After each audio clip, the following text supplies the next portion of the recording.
Alrighty, hello everybody, how's it going? Hopefully everyone is doing well. We're gonna be doing some more yapping today, and let's do our obligatory sparkling water opening there. It's always fun. Fun way to start the stream. But yeah, we're gonna be talking about more nonsense, absolute nonsense. I don't think we have anything as deranged as the Zentreya thing. That was just so, like, again, just so weird. Not the weirdest drama ever, but weird how just pointless and unnecessary the whole thing was. Yeah, no, I mean, I don't really know what to say.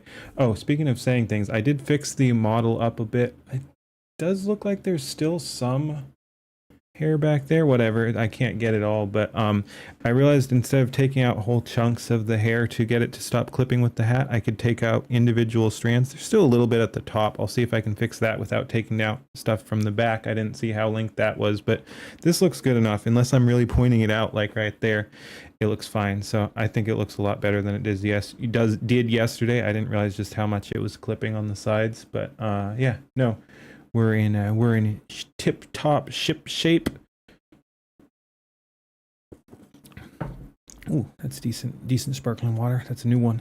But yeah, so we're gonna be talking about some stuff. Let's start with, and we are live, right? Let me just check. I always get a little paranoid. Let's just make sure. I always get a little. Okay, yep. Cool, perfect. And before I forget, I want to turn the volume down a little bit on the, let me turn the volume down on all the videos here that we might end up watching. But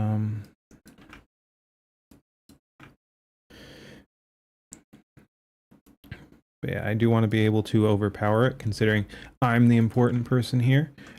Anyway, let's go jump to a video. How's about that, right? There we go. And I realized the way I'd cropped it made it slightly distorted yesterday, so hopefully this is a little better. Let's see. Let me actually... Is that better? Sure. Whatever, I can mess with that later. How's my angle here? Jeez.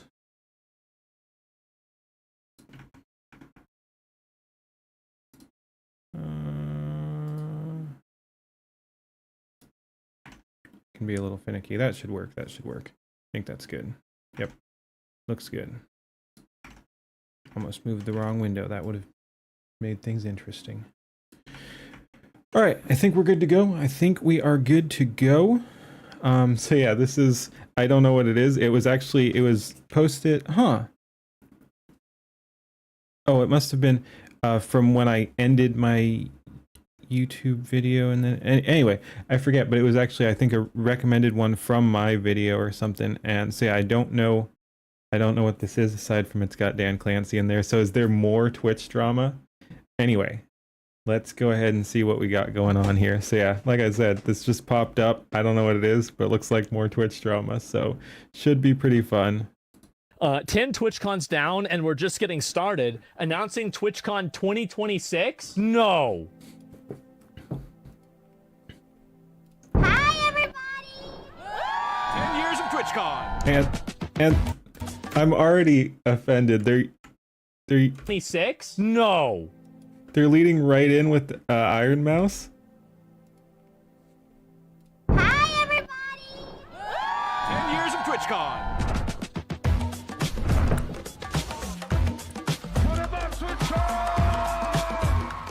TwitchCon San Diego 2025. What you know about it, bro? TwitchCon 2025. Man, What's up? You're at TwitchCon. No me encuentras en la TwitchCon. that's crazy. It really is. I mean, I guess they probably just should have waited a while, but they gotta roll with it. Unless they're, oh, let me get the mouse out of the way. Unless they're just giving up completely, they have to do this. But it's still pretty crazy. Panels. We got gaming. You can buy merch from your favorite. So should we do a Polymarket bet right now on whether, like, what's going to happen at TwitchCon?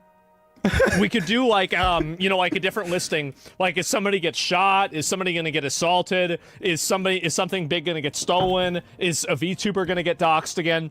Yes to the last one. It's pretty much obligatory at this point. Yes, a VTuber will get doxxed and otherwise screwed over.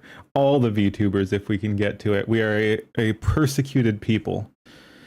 It is tragic. Yeah, like, I mean, I wonder. Artist. I love Artist Alley. Broken bones. Yeah, is somebody gonna be disabled? Yeah, any more spine breaks? Jesus. This one is beating everyone in the crowd, all the fans. Man. Your Twitch rivals this year was crazy. Man. I do hope the whole video isn't just the Twitch video though, because I was hoping for really spicy drama. I thought Dan Clancy did something stupid again, so we'll see what's going on. Man.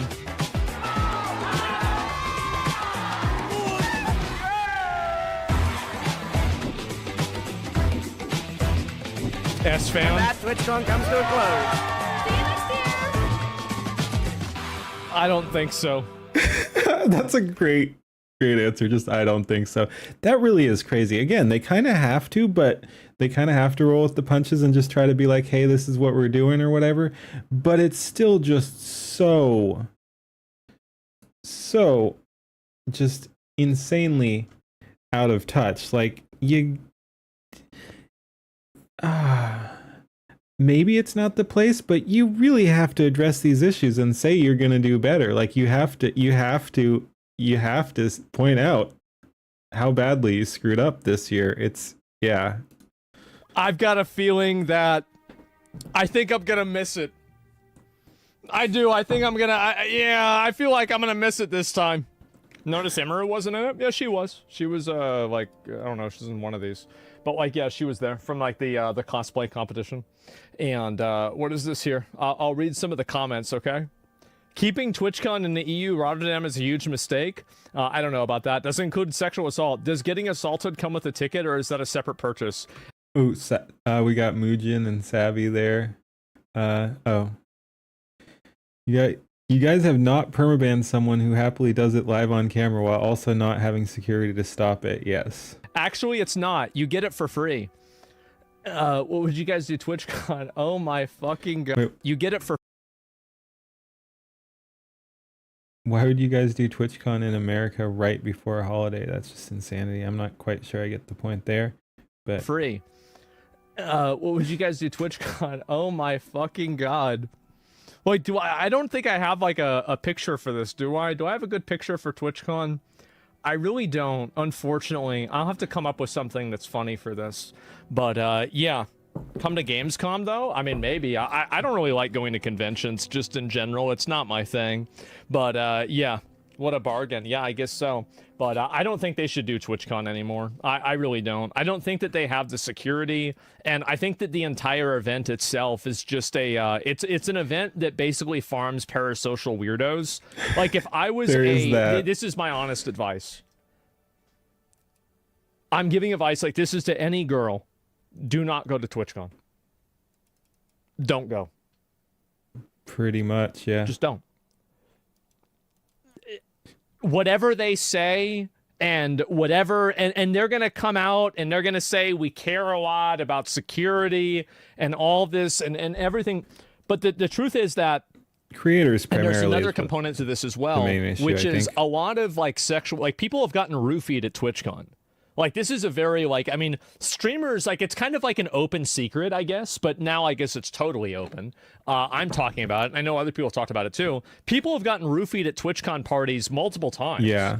And the thing is that I don't think that they happened at TwitchCon. They didn't happen at the Twitch present, on the premises, but they happened at like another bar somewhere nearby. Yeah, people need to be really, really freaking careful. But yeah, and unless they really fix their issues, it's like Asmund said, you really can't recommend people go. You have to be like, yep, you probably don't want to do that. So yeah, unless they really somehow prove, and probably the CEO has to go. But yeah, they need to make some major changes if TwitchCon isn't going to be looked at as just a joke, and a pretty creepy one at that. Like, that's the weird part, like he's getting into here with the roofies and stuff. It's just the reputation is going down the drain very quickly. It was already not great, and it's dropping further, and that just compounds the problem, because more and more normal people, quote unquote normal, will not want to go, and then you're going to be left with just the worst, creepiest people. Or I shouldn't say that, because there'll still be plenty of people, but I'm talking by proportion. You're going to be like, the average creepiness will continue to go up as the normies continue to say, I don't feel safe there and I'm not going to do it, which makes the issue more and more dangerous, because more of the people around you will be creepier. Going to these events is dangerous. Mm-hmm. And if you're a girl, it's 10 times more dangerous. Probably more than 10 times. I don't think that they are going to take the necessary precautions to actually that's stop the real people problem. from being harassed, because I think in some cases they can't. They can't. They're basically just saying, hey, please come here and effectively be like Chuck E. Cheese, so people can come and take pictures with you. Like act like a little mascot, and then get people to buy tickets. It's outrageous. So that's what I think. I don't even get why, because Twitch is still a money loser, right? I know YouTube is. I do. Is Twitch losing money? Let me look that up real quick. But yeah, a lot of, like, video hosting sites have a lot of problems. Is Twitch losing money? That's probably not the best search, but Twitch is not profitable and continues to lose money despite generating approximately $2 billion in annual revenue. The platform has never turned a profit since its acquisition by Amazon in 2014. And Twitch CEO Dan Clancy has explicitly stated, I'll be blunt, we aren't profitable at this point. I knew it's hard, but I didn't know they've never turned a profit. That makes the whole op even creepier. Like, so they're paying to have people stream here. But yeah, so you get what I'm saying though. Like, they're already losing money. TwitchCon is going to lose them money as well. Why are they so insistent on doing TwitchCon? It's worrisome. Like, it just doesn't seem worth the risk. Why would you put people in danger if you're not going to have good security? The whole thing is just really sketchy. And will Nina go? I don't think so. I bet not. It's a breeding ground for the ick. Twitch cares about the money and nothing else. No, I'm just saying, like, did they invite you? Like I just said, they're not even profitable, and TwitchCon definitely isn't their profit. I'm not sure how you'd get profitable. Like, I'm not sure where their money is bleeding out from. Server costs, CEO costs. I have no clue. Yeah, and so one of the chat point out there in Asmon's chat says, I don't know who they're talking about. I forget, but it was some streamer. He was going around, I believe he was a streamer, going around grabbing girls' drinks and drinking them. And he ended up, I shouldn't laugh, but it's just crazy. He ended up in the hospital because he had been roofied way too many times. Again, sorry, shouldn't laugh. It's a serious issue, but it's just like so creepy that you can't help but laugh a little bit about the insanity of it. But yeah, so he I can't stop laughing. He overdosed on roofies. I believe he was fine, but I mean, that can still damage your body. It's not a good thing when you overdose on anything. But yeah, no, that's a crazy story. I got a little distracted there, but yeah, yeah, it's not about the money, which makes the whole thing even weirder.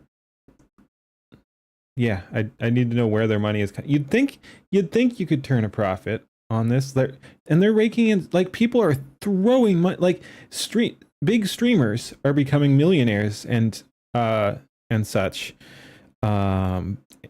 And Twitch gets a pretty heavy cut of a lot of that. Like, they're taking decent chunks of money from these big streamers to let them use the platform or whatever. And yeah, I don't know where the money's going. Twitch really needs to get their stuff together, because you'd think they should be making money again, because so many big streamers are on Twitch, and they have rabid fan bases that support them and give them lots of money. So you'd think that Twitch could be making money, but they're not. And TwitchCon does nothing to alleviate that issue. So it's really not about the money, and I don't know why they're continuing to do TwitchCon and why they're doing it so haphazardly. Like, that's the thing. They're part of Amazon, one of the biggest companies. They shouldn't be having these blatant lapses. Like, it's just such an obvious failure. It's baffling. These conventions. I got a clip of NMP saying basically all of you except SFan were blacklisted from Blizzard events.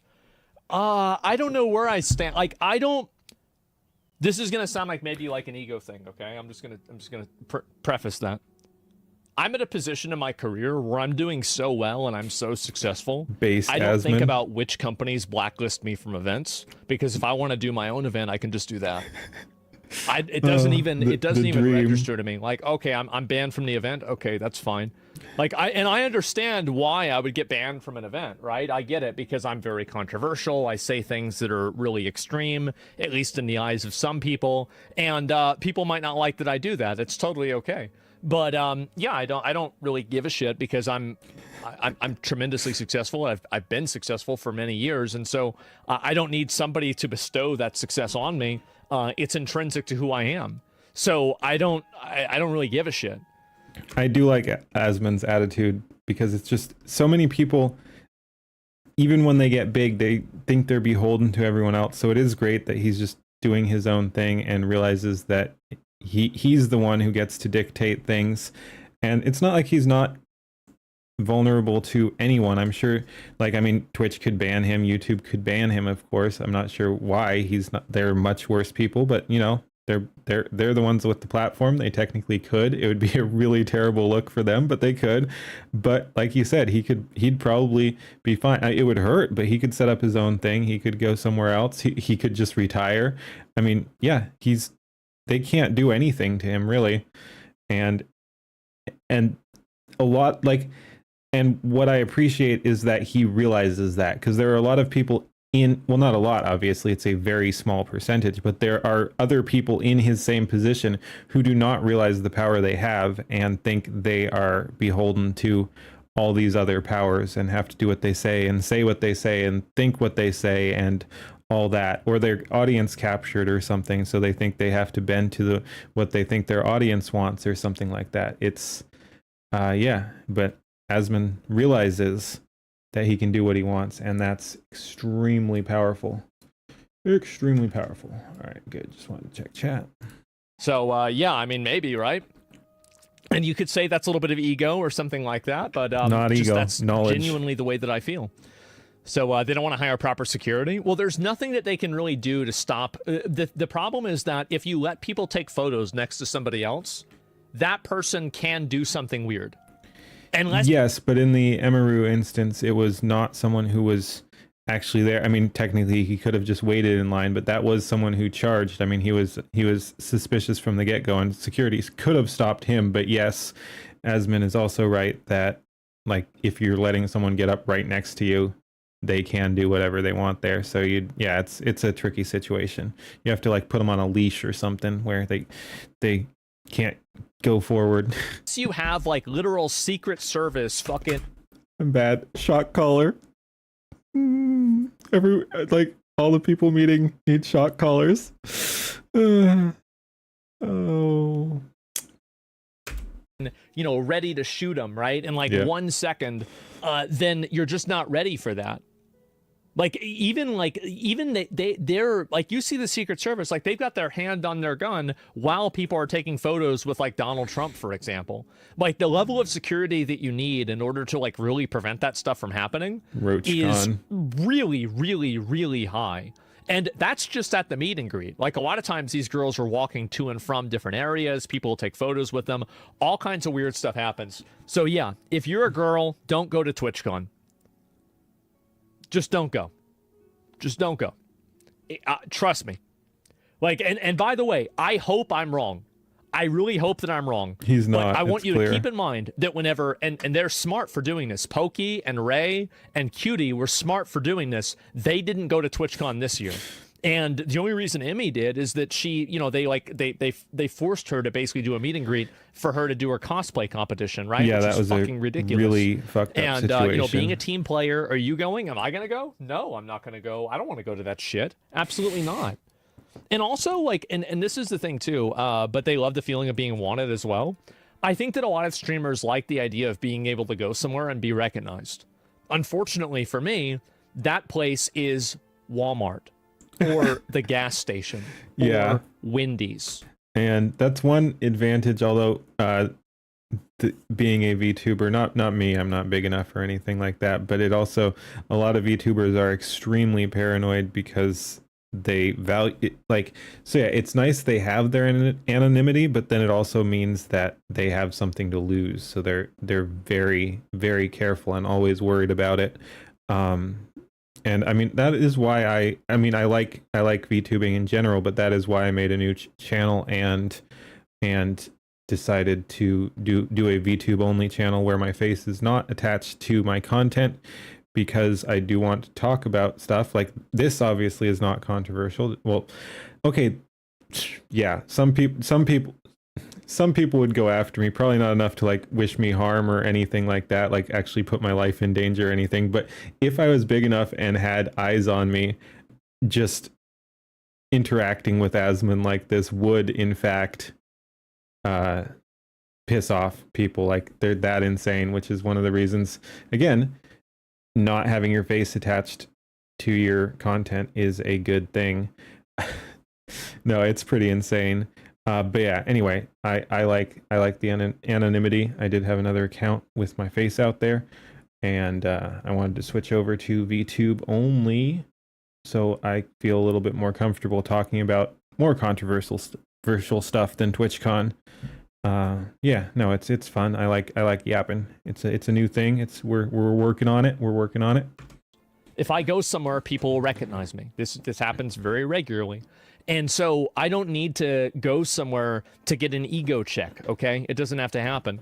So, yeah, I don't know what to say. Can ugly girls go? I don't know. Oh, the need pause. to go somewhere to get an ego check, okay? It doesn't have to happen. So, yeah, I don't know what to say. Can ugly girls go? I don't know. You have to think about it. I love that. Also, it's cool that Asmon reads chat despite being massive too. I mean, yeah, no, I just like Asmon's thing. He really does try to keep it down to earth and stuff. I'm not one of his hardcore watchers or anything. I actually don't even watch that much of his content, but when I do, I generally appreciate it. Sometimes it can be a little long-winded, but that I'm not one to talk there. But no, I think it's great that he keeps it conversational, keeps it real, and will interact with chat too. A lot of big streamers just like won't, especially like the gamer only, like they'll just get in the gear and just do games and let chat throw money at them or something. So I do like streamers that interact more with the chat, and the bigger they are, the more impressive it is when they're actually interacting, especially in an honest way. Like, anyone can be like, oh, hey, sweetie, thank you, or whatever. But when actually interacting with the chat and reading comments is great from a bigger streamer. Oh, because these people are equal opportunity creeps. They absolutely are. It's not like, oh, if you're not attractive, they won't do anything. Plenty of creepy, weird guys do shit to everybody. And yeah, I don't even like that line of thinking. The only bad thing about being a famous streamer, it's hard to go to public places without getting noticed. So for me, does it bother me getting noticed? No, it doesn't actually. Like, I don't really care. Like, I'll tell you the truth is that, again, another good advantage to VTubing. Like, were I to ever get famous, which probably won't happen, but all those other famous VTubers, let's take them for example, they can go out in the world, and they have to be a little, like I said, they do get a little paranoid and stuff, and I imagine they're worried about people recognizing their voice, or like if they've shown their hands or something, they might be like, oh, well, so what if some weirdo does this, or yeah, but yeah. For the most part, you don't have to worry as much about like being recognized, because no one's seen your face. No one's gonna look at your face and be like, hey, I recognize that person. Not gonna happen unless you really screw up.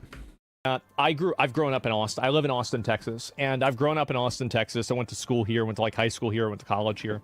And so I've spent my whole life being recognized by people that know me in the city, right? Just because, you know, in high school, in middle school, I had a lot of friends. In high school, I had a lot of friends. In college, I actually didn't really have as many friends because I already had like my own kind of friend group to begin with. But and actually, like, people went to college to learn. That was so gay. What do you mean you're taking notes, bro? Like, what? What are you doing this gay shit for? I thought we were supposed to be having fun. And so, yeah, no, I was upset about that. People ask for pictures? Yeah, sometimes. Do you ever get free shit IRL because people recognize you? Yeah, I do. They try to. I never let people give me free stuff. I'm like, if you know me, then you know I don't need this. Give it to the next guy. You know, that's how I see things. I don't. I just don't like doing that. I don't like people giving me free stuff, especially like, I mean, I'm in such a good position myself personally. Like, do I really need to have people giving me free stuff? Right? That's it. So, double it? I don't know. But even a Dr. Pepper, oh no, if somebody gives me like a drink or they say like, hey, your meal's free, it's like, okay, yeah, sure, right? Well, if somebody tries to give me something in like a big way, that's it. Do you ever get annoyed by the pictures? No, not really. I mean, it's fine. And it's not like, I don't really go out a lot, so it's hard for me really to be that annoyed. And, but yeah, anyway, I do think streamers go to TwitchCon to like get noticed and like have people know who they are. I think that's like super cringe. Okay, there we go. Huh. More Shy Lily drama too? What? Shoe in Trump? And it's an hour long? Let's not do that one. I am curious though. I don't know who this More Pegasus guy is. I got recommended a couple of his videos a few times now though. So it must be somewhat related. What do we want next? Let's go over to, oh, let's like the video. There we go. All right, moving on. Which one? Let's do this. This was a recommended one from another video. So yeah, we looked at the other video yesterday, and this was recommended to it. So I am curious because I'd heard a little bit about the woman behind Stop Anti-Semitism and that she has some disturbing stuff in her past, but I don't know too much about it other than that. And I've seen some of James Leake's content. I'm not super familiar with him, but let's see what we got to do over here. Let's go. Stop Anti-Semitism has named Miss Rachel a top 10 finalist for this year's Anti-Semite of the Year award, which unfortunately your boy did not make the list. Anyway, let's take a look at the heinous and dangerous rhetoric, Miss Rachel. It really I know I always start reacting way too early just because there's stuff I want to say, but it really is a massive blunder nominating Miss Rachel. Why? And why not like some big name like Nick Fuentes or something? Like at least he's got the reputation to match whatever you think of him. He's known as an anti-Semite, so why not put him on the list? And I get going after Tucker and stuff. I don't think Tucker's an anti-Semite either, but it makes sense to target him with that. They should have put Candace on there too. Like all the big targets that they accuse of being anti-Semites should have gone on the anti-Semite list clearly, and Miss Rachel should have not, because again, I like to look at things just optically and tactically as well as morally, but just from a tactical optical perspective, putting someone whose main thing is caring about kids on there. Again, I'm not super familiar with her content, but I don't think she's done weird stuff as far as I know. Like, I've heard she's more on the left. I've heard people accuse her of wanting to trans the kids. I don't know her exact perspective on any of that stuff. So there might be stuff some people find objectionable about her, but like hateful. I haven't seen any of it. So it's just wild. And what I'm talking about optics is because she's so harmless looking. Again, maybe she's some evil monster down deep, whether that be for some weird leftist ideology or some anti-Semite Jew hating stuff. I don't know, but I'm just saying, even if she did hide some dark evil within her, it's not how she presents so it makes it really hard to attack her without looking like absolute clowns, which is why you shouldn't put her on the list if you're actually trying to, as the name says, stop anti-Semitism. You don't put someone who is a very bad target to aim at on there when what she's saying is stuff like saying I don't want dead kids is not anti-Semitism, and you've got people bashing back with yes it is, that's blood libel and stuff like that. It just puts you in a really, really bad position. So it's again, just by all standards, she should not be on the list. So it's hilarious that she is, and it'll be interesting to see what more drama shakes out of here. But yeah, I have no clue why they'd put her on the list. It's just it puts them in an indefensible position. Has been spewing to the world. Let's go back to sleep, Rahaf. We're so tired. See the bunny sleeping till it's nearly noon. Shall we wake them with a merry tune? They're so still. Are they ill? Wake up soon. Let's pretend to sleep. I'm beginning to think that there's something much more sinister at play here. And as it turns out, behind Stop Anti-Semitism is a woman that is, quite honestly, much more evil than Miss Rachel could ever be. And that woman goes by the name of Leora Rez, and she is the founder and executive director of Stop Anti-Semitism. But yeah, I'm really curious about this because I'd heard that she's bad or whatever, that there's creepy stuff in her past or in her present or whatever, but I don't know what it is. So I'm really interested to see where this goes. I don't know where this video is going. Let's keep going. According to her bio, she is a refugee from the former Soviet Union where anti-Semitism was rampant, she says.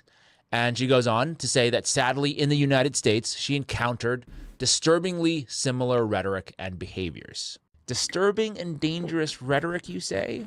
Evidently, Rez is... I have also witnessed disturbingly similar behavior to the Soviet communism here in America. I have definitely noticed some similarities between what the Soviets were doing and what is going on now in America. Is a failed fashion blogger in the business of, quote unquote, creating consequences while desperate to avoid them herself, they say. Last year, she allegedly used fake addresses in empty buildings to try and avoid a defamation lawsuit. Let's take a listen to what happened there. There has been some deep dives into stopantisemitism.com. One of the defamation suits that they... I hope we get better stuff because that's not good. That's skeezy, but it's not creepy. So I'm hoping we get some good creepy dirt on her, but maybe she's just a fraudster and a scammer or something like that, which again is not good, but I was hoping for some really, really shocking, crazy, inflammatory accusations here. So let's see. Have faced had to do with the fact that they literally defamed a young hockey player at a school who, did something bad. He vandalized and did graffiti. But Stop Anti-Semitism wanted to take it a step further and claim that he was doing graffiti of swastikas, which wasn't true. In fact, rabbis at the school. So that's creepy. So before she was Stop Anti-Semitism, she was going after kids falsely and got sued for it and then ran away. Okay, that makes just trying to dodge the defamation lawsuit. That adds a whole new layer because it's like, okay, so you smeared a kid, got sued for it, and wouldn't even own up to it or face it in court. I wonder how this resolves. Doing graffiti of swastikas, which wasn't true. In fact, rabbis at the school came out and defended this individual who we don't know the identity of. This person is a minor, but they also allowed him to apologize for the graffiti at the school during Shabbat, knowing that people weren't going to have their phones on them and they couldn't record it and then out him and destroy his life. My point is, antisemitism.com defamed him, claimed that he spray painted swastikas. That was not the case. In fact, rabbis came to his defense and debunked that. I think I heard a little bit about that story. I remember someone getting accused of that sort of thing, and the rabbis being like, nope.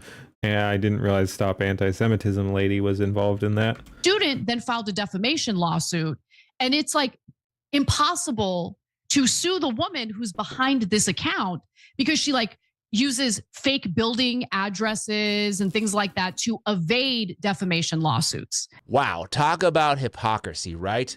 Rules for thee, but not for me. Yeah, someone So, all about you know what we have exposing to people. do today. We're, of course, going to expose her. You come after Miss Rachel, and I will come after you. Context is that there's a group called Stop Anti-Semitism that is accusing Miss Rachel of having transformed her platform into a, quote, amplifier of Hamas propaganda. This is the post that they're citing as anti-Semitic, which the message here is basically stop bombing babies. I mean, we are beyond parody at this point. They're also calling on Attorney General Pam Bondi to investigate Miss Rachel for being a foreign asset or whatever. Once again, just unhinged.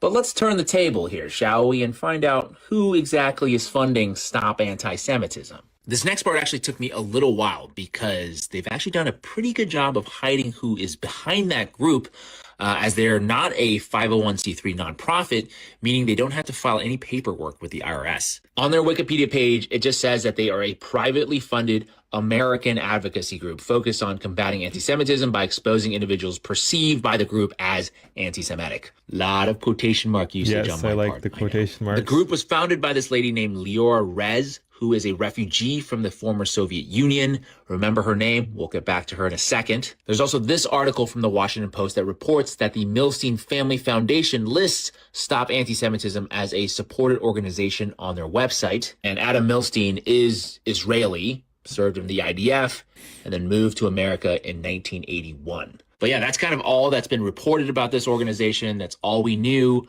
up until now.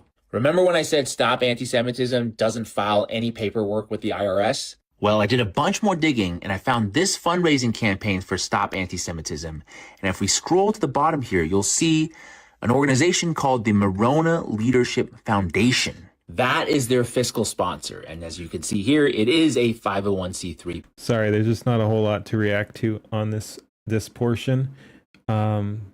Yeah, anyway, let's just keep playing. Public charity. Hopefully so I pulled up the 990 for the Morona Leadership Foundation, and lo and behold, listed as their top officer, Leora Rez. Same lady as before. And their top funder is an organization called the Impact. I want to see. Same lady as behold. See what were the other names?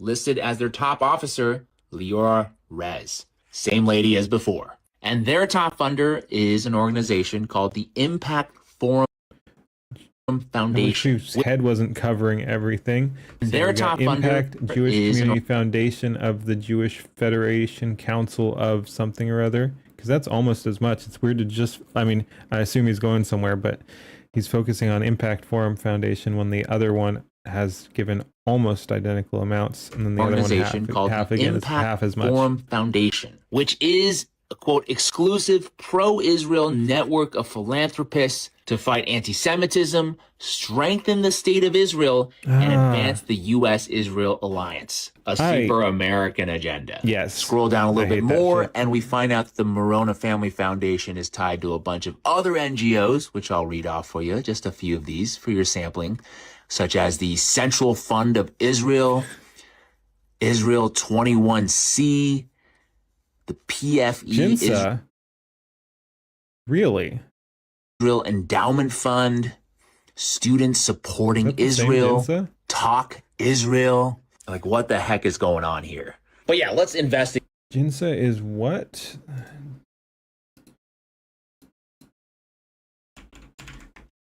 They were involved in the Jewish Institute for National Security of America. They were involved in some of the very earliest neocon stuff, the takeovers, and linked in with a lot of the early Iraq War stuff. Basically all that war on most current recent war on terror. The Jinsa was a big pusher. So that's interesting. They're still up to their old tricks, I guess. Kids hide and seek because she might be funded by Qatar. I want us to take a look at that Qatar. 990 again. We see the address, 15910 Ventura Boulevard, Unit 700, Encino, California, 91436. And that address is registered to none other than one Adam Milstein. Okay, we got a familiar name here. We are definitely on the right track. And 15910 Ventura Boulevard, Unit 700, per Google Street View, looks all to wavy. be inside this nice-looking modern high-rise. So then I looked up the tenancy records to see that Unit 700 belongs to a Hager Pacific. Well, turns out Hager Pacific is a commercial real estate firm owned by Adam Milstein. Boom. Now everything makes total sense, right? These rabbit holes, sometimes they do lead us somewhere, which is that an advocacy group, Stop Anti-Semitism, is funded by, it turns out, a mysterious nonprofit that is funded by Israel, the Morona Family Foundation, which is then also tied to a massive commercial real estate firm owned by an Israeli citizen. That would be Adam Milstein's Hager Pacific, which is probably where Miss Rez is likely getting her various fake addresses and empty buildings from. Again, these are their real addresses, one in Newport Beach, one in Encino, and a third in Los Angeles. Do with that information what you will. That is it for me this week. What a dig, huh? Let me know what your reactions are in the comment section below. I appreciate everyone for being information. here, for caring about holding evil people accountable, even if the odds are stacked against us. I wanted to just also give a quick shout out to all the new subscribers, the 5149 news crew, the producers. Man, it warms my heart so much. This is only possible with your support, so thank you so much. Okay, Let's just keep it going, yeah? If you're not able to contribute, no worries. Just take a second to give this video a thumbs up, Just share did it it. with Beat 'em to the punch, man. with your friends and family, subscribe, hit that notification bell so you can be the first to know when my next video drops. As always, I'd like to thank you for your time, and I'll see you in the next one. Milstein told Tony how critics of Israel should be handled. First of all, investigate who they are. What's their agenda? They're picking on the Jews because it's easy, because it's popular. We need to expose what they really are. And we need to expose the fact that they're anti everything we believe in. And we need to put them on the run. Right now, they can do whatever they like, terrorize us, and we are... How do we put them on the run, though? Doing it by exposing who they are, what they are, the fact that they're racist, the fact that they're bigot, that they're anti-democracy. Anti-democracy. Do you think there's a good role to just naming them as anti-Semites? Not just anti-Semites, Who- it's too simple. What footage is this? Is this like Project Veritas or We something? need to present them for what they really are. They're anti-freedom, they're anti-Christian, they're anti-democracy. That's what we need to do. Was that anti-Christian? Yeah. Okay, sure. That's what we need to do. I want to see. We need to expose what they Oh, really are. producers. Okay, I was wondering if that was video Freedom, stuff. they're anti-Christian, Yeah, I'm wondering where this they're video anti-democracy. came from. I don't think he said. Maybe in the comments.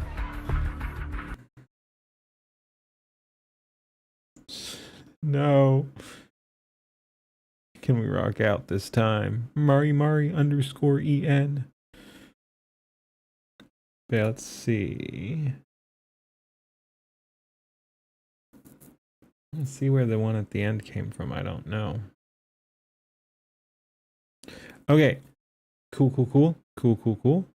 Yeah, it was interesting. I was hoping for a bit more specific information on the woman, but I mean, we basically just learned that she's hiding her identity when she can, and that she is she's been going after people in pretty scummy fashions for a while too, like lying about kids and trying to hurt the reputation of school kids, I guess. Which, yeah, not good. Not good. Do not approve.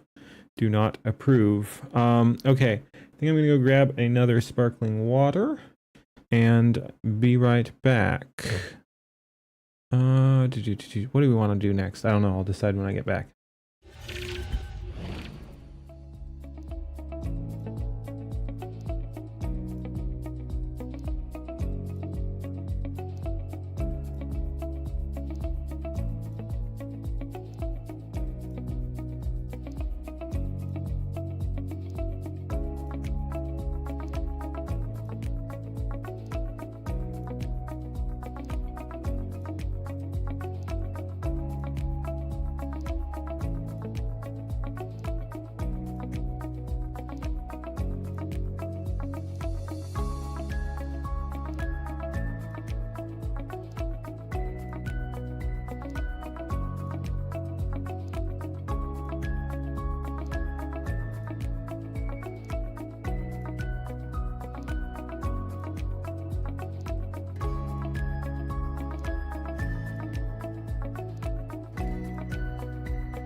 Alrighty, I am back and I figured out what we're gonna do. So let's go right over to the other screen again. Boom, boom, boom. Okay, this is Liberty Lockdown. Clint Russell, great guy. I like Clint. I like Clint, and he's been absolutely blowing up too. I think his biggest number, well, I don't know biggest numbers, but his biggest growth was on Spotify. He went kind of crazy, and jumped way up the rankings, which I'm really happy about. Like I said, I really like him. He seems like as far as people can be in this space, a trustworthy guy. Like I think he gives his honest opinion, which I really appreciate. A lot of people have their line. He's willing to say stuff that he thinks is true, even if it's unpopular. He's willing to give some criticism to people when he thinks they deserve it, but in a nice way, not trying to do drama or anything. But anyway, I like the dude. Let's see what he's got to say here, and I think this will be interesting content too, because it goes with a lot of the other stuff that's been going on. Like I've seen this drama about Tim Pool seems to be attacking Candace quite a bit, Candace Owens, and I'm not exactly sure why. Anyway, so yeah, I kind of have some idea of where I'll come down on this, but considering I don't even know what the drama is, it could go any which way, and we'll see what Clint Russell, Liberty Lockdown, has to say about it too. So let's get to it. All right, you guys, it's happening. It's happening. Everybody stay calm. After yesterday's episode, where we went kind of for the jugular with Turning Point USA, because really, I think everybody in the entire world has had enough with the non-response, trying to move on, trying to gaslight us on answering basic details. So we just went for it. And guess what? Turning Point has moved to formally respond to all the things that we have said. And after a very long diatribe in which they wildly misrepresent the public and global investigation of Charlie Kirk's assassination, they at long last issued a public invitation or a challenge. I'm not sure what it is, but I accept. Okay? Quite literally, all we have ever asked for were sensible answers to our basic questions about what transpired. It'll be interesting to see if this happens, because I saw some people accusing her of trying to dodge this interview. I don't know the truth of that, but there's apparently some scheduling conflicts, which, I mean, yeah, that can happen. So as long as she reschedules, I don't have a problem with that. But if she doesn't and actually just dips or whatever, when she's been the main one investigating this and then doesn't actually go up and talk to Turning Point, that would be a really weird look. I don't think it'll happen, but I just want it out there that if it does, not a fan. That's pretty weird. But yeah, this is happening pretty recently, so we'll see what comes of this. But yeah, hopefully, no matter what you think of either side, I mean, she's made some accusations, they've made some defenses, they've made some admittances, they admitted some of her receipts, which was pretty interesting. I mean, that was at least a good look from them. Well, sort of. I mean, it was a bad look that they had let it hang out for so long, but it was honorable of Andrew Colvett, I believe his name is. He acknowledged that the text messages Candace Owens had released were legitimate. So yeah, anyway, I think it would be an interesting discussion. I would be very interested to have these two different sides, the Turning Point and Candace Owens, get together and talk it out. And hopefully that happens. It would also freaking blow up the internet. Wow. Like, I mean, she's been doing her thing, but it's been separate from the other thing. They're like, yeah, she's been making claims, or at least implications or whatever, suspicions, and they've been either ignoring or in some cases denying, or again, like I said, in slight cases, confirming some of the stuff, but they're not talking to each other. So it'd be, and they're both massively influential. Candace is one of the top podcasters. Turning Point USA is a massive organization. Less so, I believe.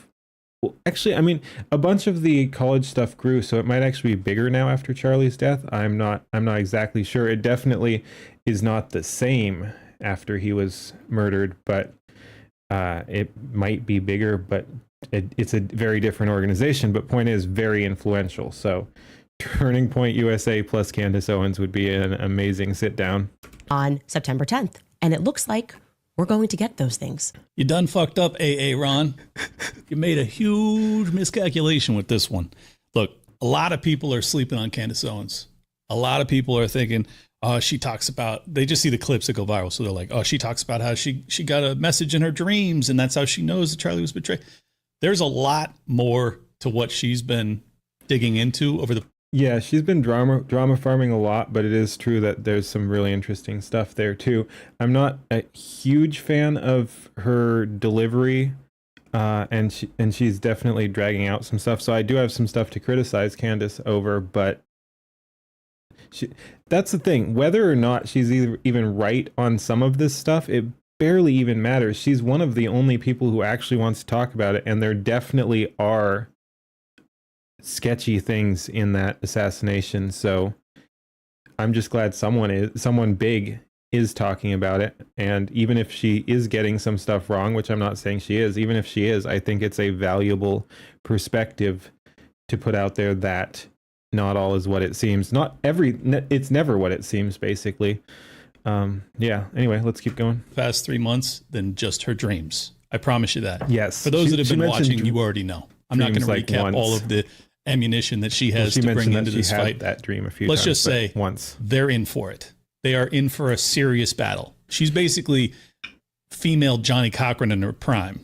She is ready to rumble, and she is absolutely on a mission. She has vengeance in her eyes, and I, for one, support her in this endeavor. All that being said, Tim Pool is not liking it. Tim Pool, my buddy, has been going absolutely ballistic against Candace Owens over the past 2 days.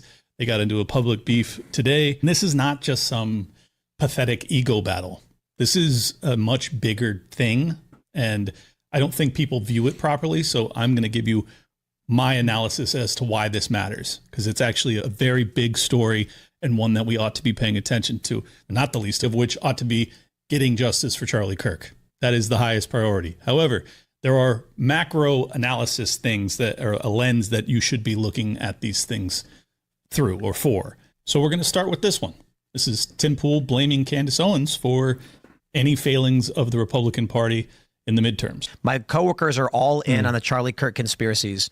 If the Republicans lose in the midterms, I believe that Candace Owens is wholly responsible. That is an absurd statement. You can say she played a part. I don't even agree with that necessarily. I think it's important to hold people to account. I think there are questions that need to be asked. You can't just sweep a murder and a bunch of lies and a potential government cover-up under the rug for midterms, especially if a big part of the problem is a lot of people of that ilk are, I shouldn't say ilk, that has such a negative connotation usually, but that side of things is getting a little disillusioned with old President Trump. And he has certainly stumbled a few times, massively stumbled. And so, yeah, it's understandable. It's just some disillusionment. So to then act like everyone has to get back on the plantation. And that is my big sticking point with Tim Pool. It seems like that is one of his big things. And look, I get it. Like if his loyalty is to the Republican Party or something, and let's say for the sake of argument that is, we don't have to get into other theories. But yeah, let's say it's all about the Republicans. Like, yeah, sure, that's fine if he thinks that's the best way to help America. I respect that. I disagree, but I respect it. So yeah, if that's his perspective, that's fine. But it's a much bigger issue than Candace Owens. It's not Candace Owens' fault. Candace Owens and Nick Fuentes and a bunch of the libertarians, Clint Russell here, Dave Smith, Scott Horton, they've been very critical of Trump for good reason. A lot of the libertarians especially come at it from a peace and foreign relations perspective. They don't like a lot of the movements that Trump has been doing, such as, oh my God, I'm worried about the Venezuela thing. That is shaping up to be a disaster if we actually go forward with any of this nonsense. It's completely unnecessary. I'm not even going to say in my opinion, it's just completely unnecessary. They're not a threat to us. I don't care what form their government takes. I don't want to get involved. It's not going to be good for either side of things. Regime change has not worked. The United States has not managed to improve a country through regime change, color revolutions, or any of that stuff. So to say that we're bringing democracy to it's all the same old propaganda, and it gets so old. What are we going to be? They're literally doing we're going to be greeted as liberators, and we're bringing democracy and stuff. It's all I need now is incubator babies, and they really have done the smuggling uranium and stuff. They're talking about giving uranium to Hamas. Venezuela, Maduro is giving uranium to Hamas. It's insane. But anyway, I got a little off topic there. But point is, Tim Pool wants to bring everyone back to the Republicans, make the Republicans win, but he has to understand the problem goes deeper than Candace. Candace is not tricking people into being disillusioned with the Republicans. The Republicans are tricking people. I shouldn't say tricking. The Republicans are disillusioning people towards them through their actions, and in many cases, in my opinion, their outright betrayal of the people, the oath, the country, even. Like these, they have massively failed. Not all of them, but a lot of them. And they're not moving things in the direction they should be moving things. So it's not as simple as, oh, Candace is doing this. People are upset, and I think they should be. Yeah, it's like, that's the thing. From the perspective of someone who is disappointed in at least some of what's going on, because I do think Trump, to his credit, Trump has also done good things. The border, the current immigration talk has some dangers, but I'm generally in favor. I think it's amazing that we've brought back remigration, not even brought back, but brought remigration, reverse migration back to the dialectic. It's like, I didn't think it would happen, and we're here. So just Trump saying that is pretty amazing. There's good stuff happening. Again, potentially good stuff, also potentially very bad. We have to be very careful here. But I think there's a lot of cultural issues that do need to be addressed, and this is one potential way to go about doing it. But there's also a lot of failures, and a lot of people are feeling very frustrated, like I said. So to act like, oh, just get back and vote for the Republicans, why? Like, what? From a lot of people's perspective, the answer to the get back to the plantation is why? What are they going to do for us? They're in power right now, and they're not doing what we want. Why would I care if they win the midterms again? Like, Democrats, in my opinion, are worse, but the Republicans aren't fixing things. It's just a slower decay, and potentially in some areas worse. Probably not economically. The left is, and the Democrats are not good economically, that's for sure. But like, there are some things they might slow down in their own way. I'm not saying I want them to win, but it's such a shit show right now. A lot of people have this feeling that it's like, I feel like I'm getting screwed either way. Why would I care? That's how a lot of people are feeling. And Candace isn't making them feel that way. I don't even think that's Candace's main talking point. She's on the Kirk thing right now. There are plenty of people who are pushing that message of this is upsetting. We're fed up. We don't like either party. We don't like the Republicans. We don't like the Democrats. That's not really Candace's thing. She did get upset with Trump over something and attacked him some, but yeah, no, Candace isn't the division here. She is one of the biggest podcasts on the right, doing everything to go to war with the organization that helped get Trump elected. Turning Point. It's a completely different organization. It's a completely different organization now. Turning Point was Charlie Kirk, and they killed Charlie Kirk. To say it's the same thing. And I have a feeling, again, I liked Tim Pool for some of his stuff, but I have a feeling I'm going to be very frustrated throughout this entire video. But yeah, it's the exact same get back on the plantation attitude. It's like, oh, Charlie Kirk helped Trump win. Turning Point helped Trump win. You have to support Turning Point. You can't attack Turning Point. There's some sketchiness in Turning Point too. And it could have even played a part in Charlie Kirk's death. specifically was going out and registering people to vote. Without Charlie, and now it's worth pointing out, Charlie Kirk lobbied against war with Iran. Turning Point USA now is lobbying for war with Iran. So if you're saying that you should support the old, what Turning Point was for, there's been a big shift. So this idea that, oh, Turning Point helped, again, it's such shallow thinking. I'm not loyal to Trump. I'm loyal to America, and I'm not going to be loyal to Turning Point either, just because they helped Trump win under Charlie or something like that.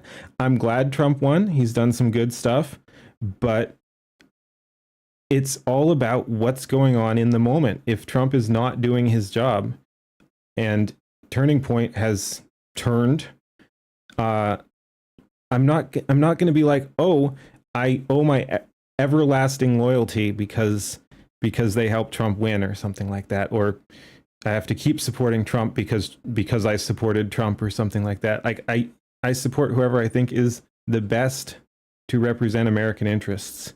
And if Turning Point is not representing American interests, or if Trump is not representing American interests, I reserve the right to reevaluate and be like, you know what? Maybe I'm not supporting these people. It's in trouble. Turning Point needs to be able to go out and rally young people and register them to vote. And she's doing everything she can to destroy that. And that is going to, I suppose, it's going to rip out the coffers on the right. There is no organization like Turning Point that exists anywhere else that has the resources and the reach. Correct on that one, though. And without Charlie, I'm not sure that they can make it. But I can tell you this, Candace lighting a Molotov and throwing it through the window is not helping. And it's the most demoralizing thing ever. So if the Republicans lose the midterms, according to Tim Pool, Candace Owens is wholly to blame. Wholly. Let me correct that. And, as I've said countless times, Tim's my buddy. I like Tim a lot. He couldn't be more wrong on this. I've watched Timcast IRL the past 2 nights in a row, the full thing, just to get a full vibe, because I didn't want to go into this blind, which I think a lot of people are doing when they criticize Candace Owens. They have not watched what she's been putting out, and yet they speak very authoritatively about what a nutcase she is, and it's like, all right, well, as soon as you say that. Yeah, no, it's insane. A lot of people have said some very wild and completely unhinged things about Candace Owens, like much wilder than anything they accuse her of saying. It's just insane. That I know you haven't been watching. Because if you had been, you would know that there is at least smoke there. Whether or not there's fire. Definitely smoke. TBD. But a major theme for Timcast IRL over the past 2 days has been that ratings are down across the board for political commentary. And essentially, he seems to be blaming that on people like Candace Owens, or I assume myself, or anybody who's been covering the assassination of Charlie Kirk, saying that it's essentially a distraction from what matters, which is the Republicans staying in power. Oh, he's saying not enough people are paying attention to specifically political things and are getting too wrapped up in so-called conspiracy theories and stuff. Okay. I think a lot of people are disillusioned and might not want to be engaged in direct politics and are more interested in some of this other stuff that they think might be more important. Because, again, I think a lot of people, I know I definitely feel this way sometimes, are feeling like the politicians and stuff are on either side are not going to serve our interest. It's a very, very few people who are willing to buck the trend. And for what it's worth, Trump is after them. Like, they're on his hit list. And I can get into that more later on. But it's wild because he's extremely petty. So, but it's very directed pettiness. Like, it's not just pettiness because he's cozying up to all the never Trumpers. Like, a bunch of his inner circle now are people who never supported him, said some very bad things about him, and all that. And he's fine with cozying up to like Lindsey Graham and Mark Levin and those shitbags. But he can't stand Rand Paul, Thomas Massey, and Marjorie Taylor Greene, who all have massive hit lists on him from his own supporters, his own backers, his own funders. It's it's an insult to what I think of as true MAGA or whatever, the original supporters. It's a slap in the face to people who supported Trump to see him cozy up to the people who fought him while going after a bunch of people who had his back at the behest of, again, the people who never had his back and threw him under the bus or never supported him in the first place. Like Lindsey Graham said he was done after January 6th, and that like basically implied Trump should be locked up. And Trump is campaigning for Lindsey Graham, who needs to go away. And he helped kick Marjorie Taylor Greene out. He's funding historic levels. His people, the same people who fund him, are funding historic levels for a primary on Thomas Massey. I assume Rand Paul is next. It's insane. These are the people who are willing to buck the system to some extent to do things in a different way, and they're getting the blame as being rhinos, Republicans in name only, which is hilarious. Anyway, so I've got a lot to say about this because I think this is really a key thing that I think a lot of people like Tim, Benny Johnson, Posobiec, others are missing. And I don't know why, so I hope I can help. So I'm going to try. What were those? All right. First, what were those lists? This matters, which is the Republicans staying in power. So I've got a lot to say about this because I think this is really a key thing that I think a lot of people like Tim, Benny Johnson, Posobiec, others are missing. Yeah. Okay. And I don't know why, so I hope I can help. So I'm going to try. All right.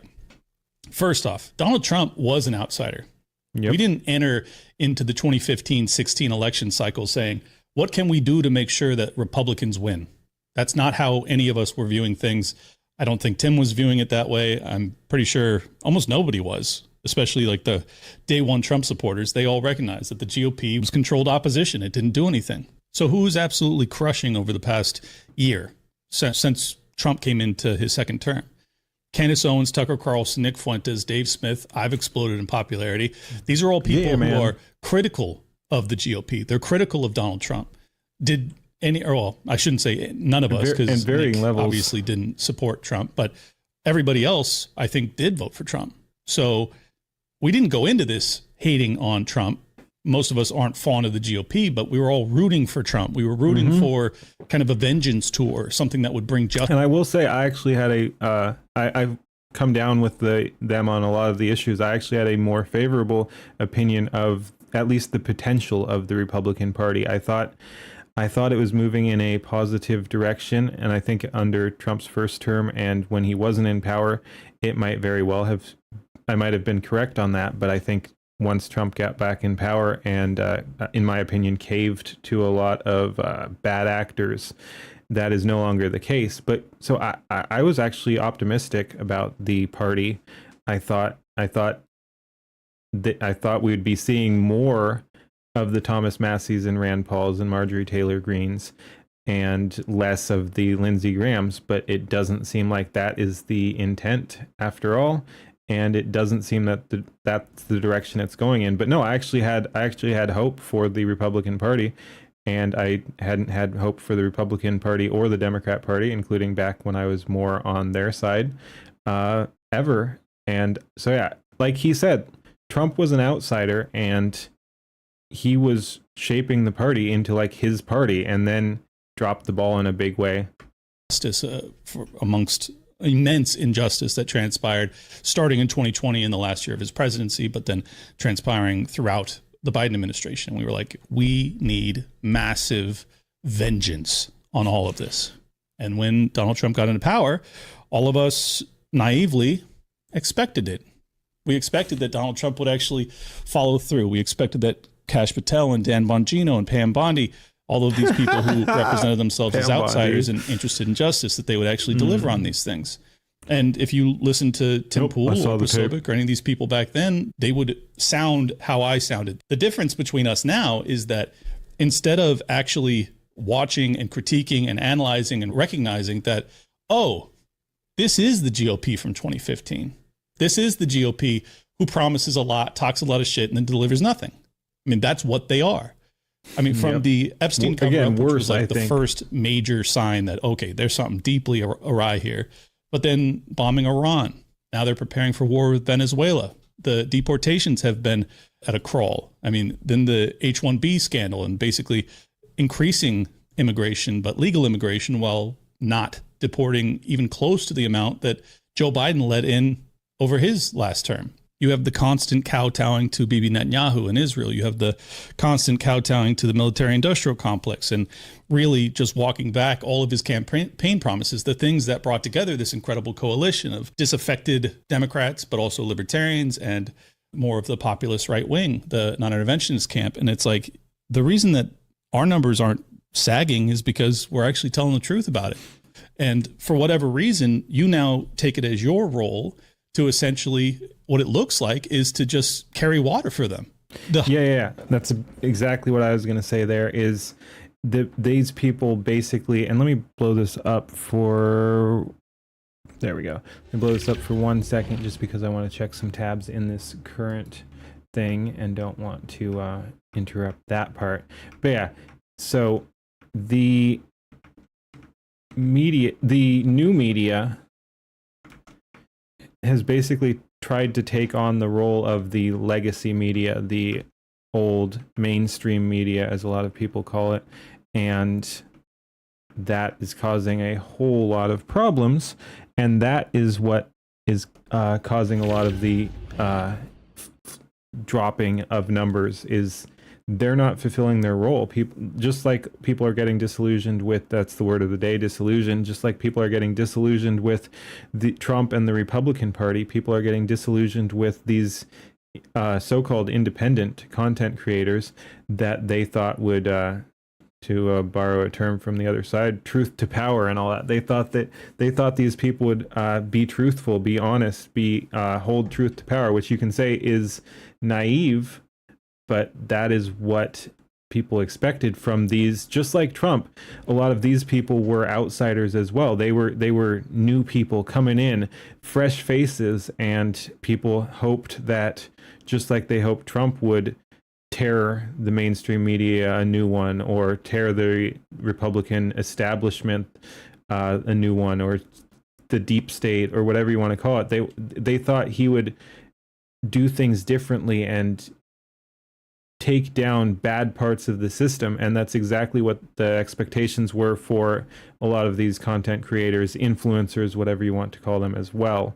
And similarly, they have failed, many of them. Highest priority to Candace Owens right now is making sure that they have the right person, that they actually get justice for Charlie Kirk. You can say, oh, she's just grifting and she's throwing shade. And if you actually watched, I don't know how you come to that conclusion.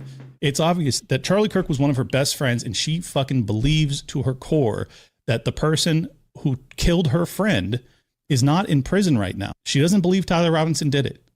Now, you don't have to agree with her, but to assume that she's just like making all of this up, I think is totally misguided. And this goes into part 2 of why I think numbers across the board, according to him, for political commentary are down, is because so many of the old guard political commentators are not actually talking about what people are interested in, for whatever reason. Or they're people are genuinely interested in the Charlie Kirk assassination, not because it's just some clickbait drama that doesn't matter, but because it matters tremendously, because it was the most high-profile political assassination of our lifetimes. It was a guy, and it gets to the core of a lot of these issues too, because he was one of the most influential, especially among young people. He was one of the most influential commentators, as well as he was one of the people going out there in the real world and interacting with people of all political stripes on college campuses. Yeah, he was very important, much more important than a lot of people realize. Like, some people just think, oh, I mean, yeah, that's crazy that this dude was killed, but it does matter, and it did reshape the political landscape, and that is why a lot of people are still obsessed with it, is because it matters. And like Clint said, and like he's saying Candace said, it's not clear for sure if they have the right guy. I mean, they have. It's definitely possible. It's definitely possible. We've had plenty of leftist violence, including killing for political reasons, and so it's absolutely possible that Tyler Robinson killed Charlie Kirk. But they haven't really made the case. The weapon they claim he used, the caliber is very weird.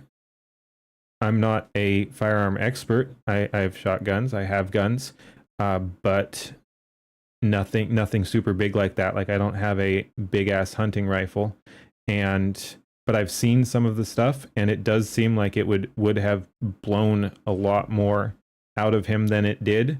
So that alone is weird.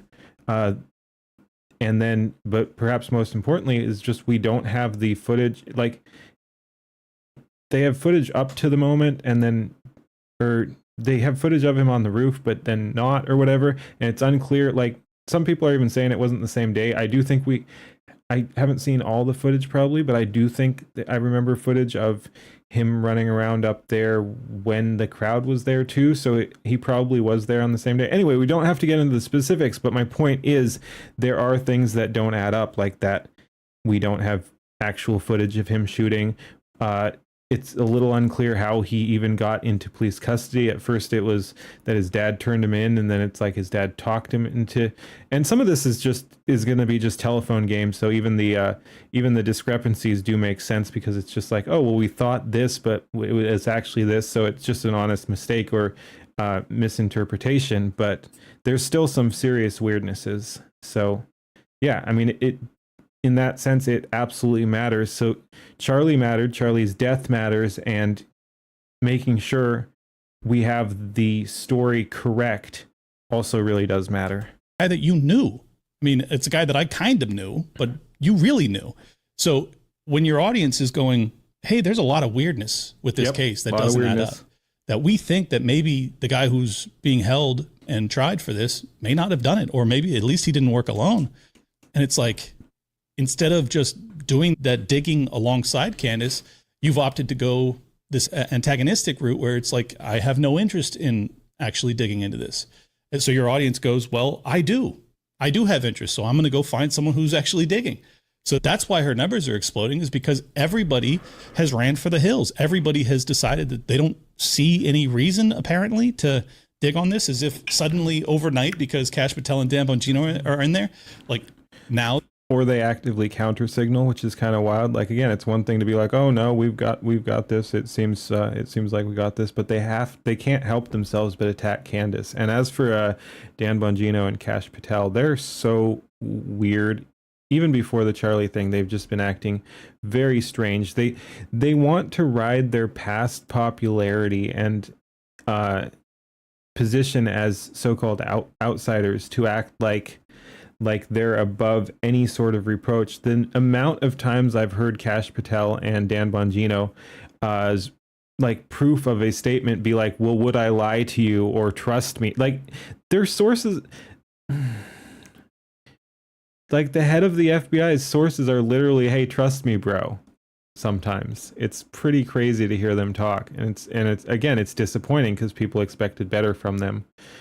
The FBI is some reputable organization, as if all of the political assassination history throughout American history, and the fact that it's always a narrative of a lone gunman, and 10, 20, 30 years later, it becomes more and more evident that that was not what transpired from JFK, RFK, MLK, Charlie Kirk.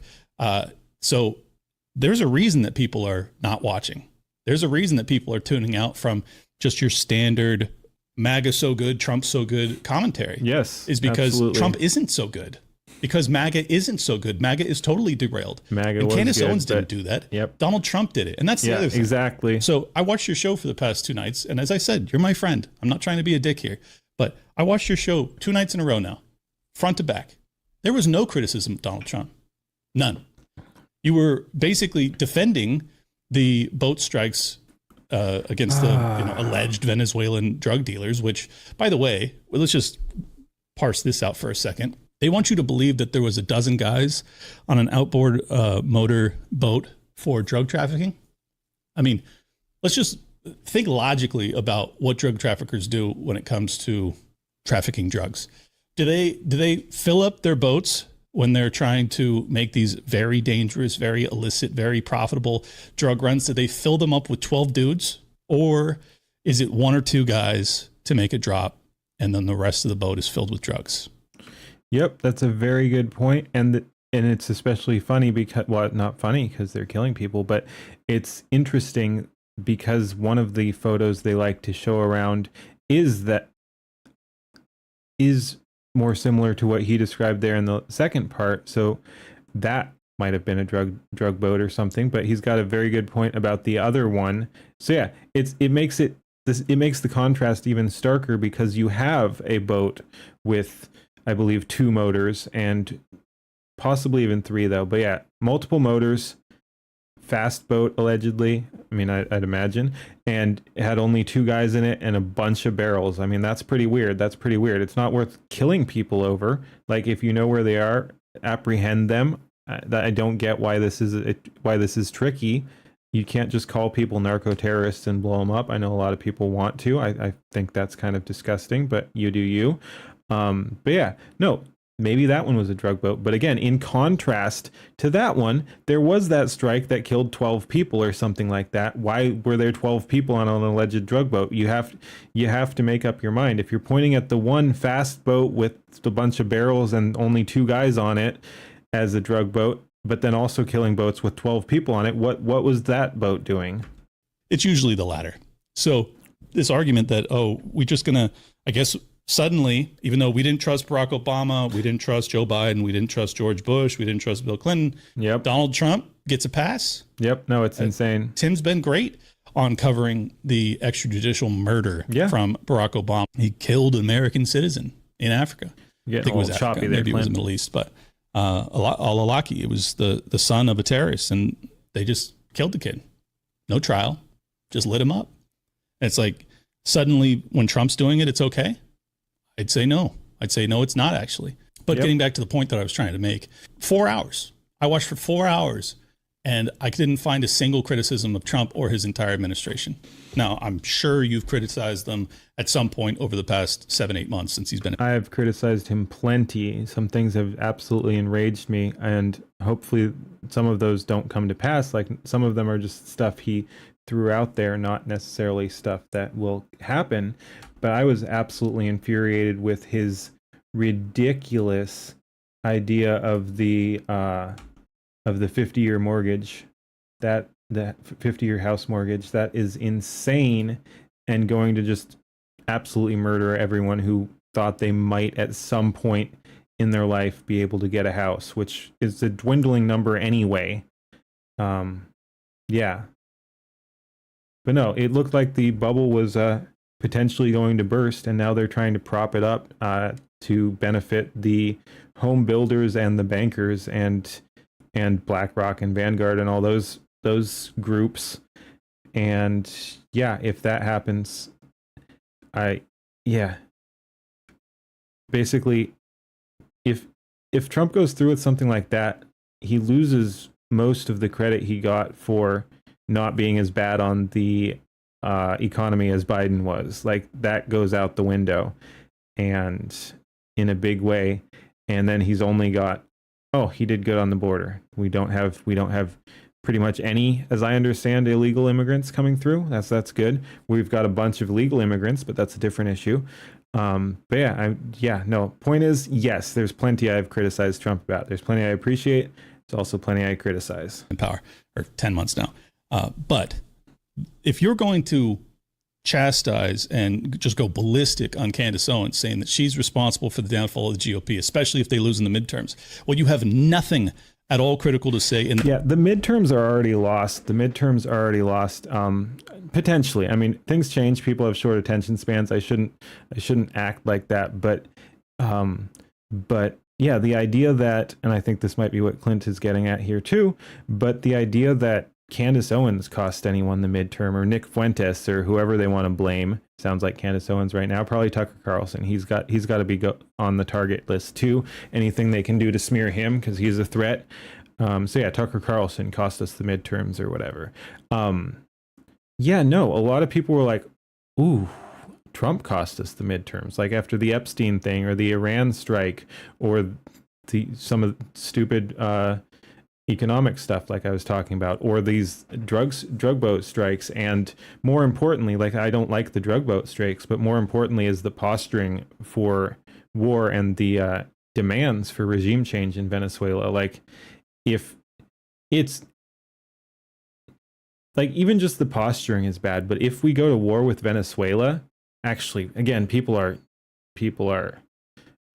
easily led, so maybe that would actually be a good thing for Trump's purposes, for the political angle, for the Republican power structure. If we went to war with Venezuela, that might actually rally people, but I don't think so anymore, honestly. Like, there's a bunch of people pushing that propaganda, but I don't think it's as big as they want to act like. I think it's the standard like online bully tactics where because it does seem coordinated. There's a bunch of people from the big accounts, including people like Tim Pool. I'm not saying he's sending accounts out there, but he is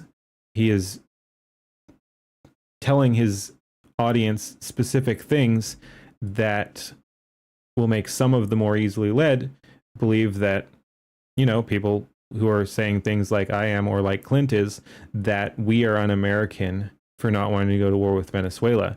And so, yeah, those people spread that image around and make it look like it's a much bigger group than it is. So, yeah, anyway, my point is, Trump has made a series of blunders, and people were talking about, oh, there go the midterms, long before Candace Owens turned on him, even before Charlie Kirk was killed. People were like, midterms are gone. Those same 2 episodes towards Donald Trump or his entire administration, which have fallen fucking flat on their faces, have not delivered on their promises. And the voting public, the people who are actually paying attention, the people that you say are your audience, they notice these things. They're not buying into the fucking hype. They're not QAnon lunatics that just go, "Oh, trust the plan. It's coming." I'm sure he's going to abolish the income tax. That's what he said. Oh, that would be yesterday. Sweet, though. Let's go. I believe that at some point in the not too distant future, you won't even have income tax to pay, because the money we're taking in is so great. He believes sometimes in the future. Like, he's not even saying he's going to do it. He's just saying, oh, we might be able to at some point. Again, I'm totally in favor. Screw income tax. But it's also interesting. Like, he's saying tariffs are going to replace them, and that's its own issue, since the point of tariffs was to disincentivize too much foreign trade and bring manufacturing back to the United States. So if then tariffs just become a money-making issue, machine, you have the same instance and the same impulses that incentivize you to keep outsourcing. Like, then that just becomes another avenue of money and another way to screw over the American people, because it's like, oh, well, now the government actually needs that outsourcing. Well, we're just going to tax you a little differently or something. So yeah, it all kind of breaks down the same, and it's just it's very weird, and we basically need to fix a lot of our issues before we can fix them at this level. Like, I'm massively in favor of the income tax going away, but if we're just replacing them with tariffs, which again are still competing with American workers, if the government then relies on them, because what are you then going to give, like, subsidies or something to them, to the companies to outsource so you can tax them more? I don't know. It's all money laundering, and we basically just need sound money. We can't keep doing this Federal Reserve fiat currency nonsense. That's where a bunch of our problems stem from. But the other issue, and I won't go too far into that because it's not relevant to this video, and I don't want to blog it down too much, but as important and powerful as sound money is, the almost more of a core issue is just the culture. Like, the people don't even know we need sound money. And we wouldn't need sound money if the people were more aware. Like, you could do a system off fiat currency if you're keeping everyone honest and stuff, but it's much harder to. So I do think non-fiat currency would be better, but we like the people. It's hard to explain, but the people really do need to wake up. We need to address the cultural issues kind of so we can address the economic ones too, because again, just twiddling away at the economics isn't going to do anything if the people aren't holding the government to account, basically, and the people won't hold the government to account until the expectations change and the culture changes, and that's a uphill battle. I do think it's winnable, but it's a tricky situation that we find ourselves in. Even have income tax to pay. Yeah. Because the money we're taking in is so great, it's so enormous, that you're not going to have income tax to pay. Whether you get rid of it or just keep it around for fun or have it really low, much lower than it is now, but you won't be paying income tax. Oh, I think that we might abolish the income tax because we're taking so much in tax. I'm a fan, but everybody knows. Yeah, it sounds empty. He's lying, and it's like that's what they're looking for. They're looking for honesty. They're looking for deep dives. And one other thing, he says that people aren't interested in just political analysis. Wrong. Absolutely wrong. Nick Fuentes will go on these 20 to 30 minute long diatribes where he is just parsing out and breaking down in a really eloquent and impressive fashion foreign policy. He will go through all of the wars that Israel has been in and our support and the intermingling or the intertwining of our military industrial complex, our DOD, along with Mossad or, the IDF. And it's like, it's very high level. This is as high level as I've seen, honestly. When he talks about that foreign policy stuff, it is super quality. And he has the highest ratings, probably, or close to it, of any political commentator in the world right now. So please don't pretend as if the audience has just been so dumbed down that they only turn into Nick Fuentes because he'll bag on women or black people or minorities or whatever. It's like, that's not the only enticing thing about the Nick Fuentes. Bagging on women and blacks is not the only funny, great thing Nick Fuentes does. But no, it is interesting, and I should watch more. I don't watch his show. You see the clips and stuff going around, and I do have my issues with him for sure. I have some suspicions and criticism, but I'm also not knowledgeable, and I meant to watch a show a while back and then just didn't get around to it. Had some other stuff going on, but I should watch a Nick Fuentes show or two. Program. He does really high level analysis, and I think his audience is better off because of it. So I don't appreciate the broad-based criticism against the audience as if it's like a stand-up comic lamenting the fact that the people didn't laugh. Like, well, the people didn't laugh because your joke sucked. Nick Fuentes is giving the audience what they want, but more importantly, in my opinion, he's giving them what they actually need, which is genuine critiques, genuine, honest analysis, his opinion as to Trump's failings. What is wrong with the Trump administration? Candace Owens is doing the same thing. She's giving genuine critiques as to what is wrong with the investigation with the Charlie Kirk assassination. She is digging for truth. Nick Fuentes is digging for truth. I try my best to dig for truth. If you think that your job suddenly shifted from being a truth teller and honestly analyzing and critiquing the regime, which the Donald Trump round 2 is a regime. Don't get it twisted. If you think that your job is to just make sure that you get them over in the midterms, I think you've lost sight of what makes our jobs important, what makes you special, Tim Pool, that you were a harsh critic of whoever was in power. You need to go back to that. And I say this as your friend. Your ratings will skyrocket if you actually tell the truth. I'm sorry for the long rant, but there's other clips that he said, so I want to show you some of that too.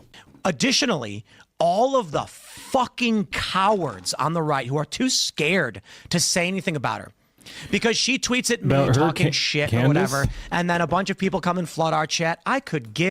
That's so lame. Like, I would say, and you know, I have my biases and everything, but I don't view that side and I imagine this is what Clint is going to say as well, but I don't view that side as the cowardly side. They're, like he said, he appreciates them speaking up for the truth and everything, and that's so I don't know. to act like, and why should they? I mean, I guess again, from Tim Pool's position, we have to hold the Republican Party together and be loyal to them or something. So that's where he's coming from. But it's still like calling people cowards for not. It's not quite as bad as the left's cancel culture or some of the right's cancel culture, like the anti-Semitism stuff and James Lindsay and Dave Rubin and the woke right crowd. The crowd that calls everyone woke right. So yeah, this isn't the worst. It's kind of a soft cancel culture, but it's still got that same feeling. It's the you have to condemn this person. They're cowards for not confronting Candace Owens. It's not their job to confront Candace Owens. It's an insulting proposition. Give a single on the right who are too scared to say anything about her. Because she tweets at me talking shit or whatever, and then a bunch of people come and flood our chat. I could give a single flying fuck. Yeah, you're you can tough guy, come Tim. and you can burn everything I have to the ground, and I will happily live in a van down by the river. I don't care to be number one. I don't need to be number one. What I care about is what is true and what will help this country and what works. And she is a fucking scumbag. Okay, and she's getting worse every day. And she.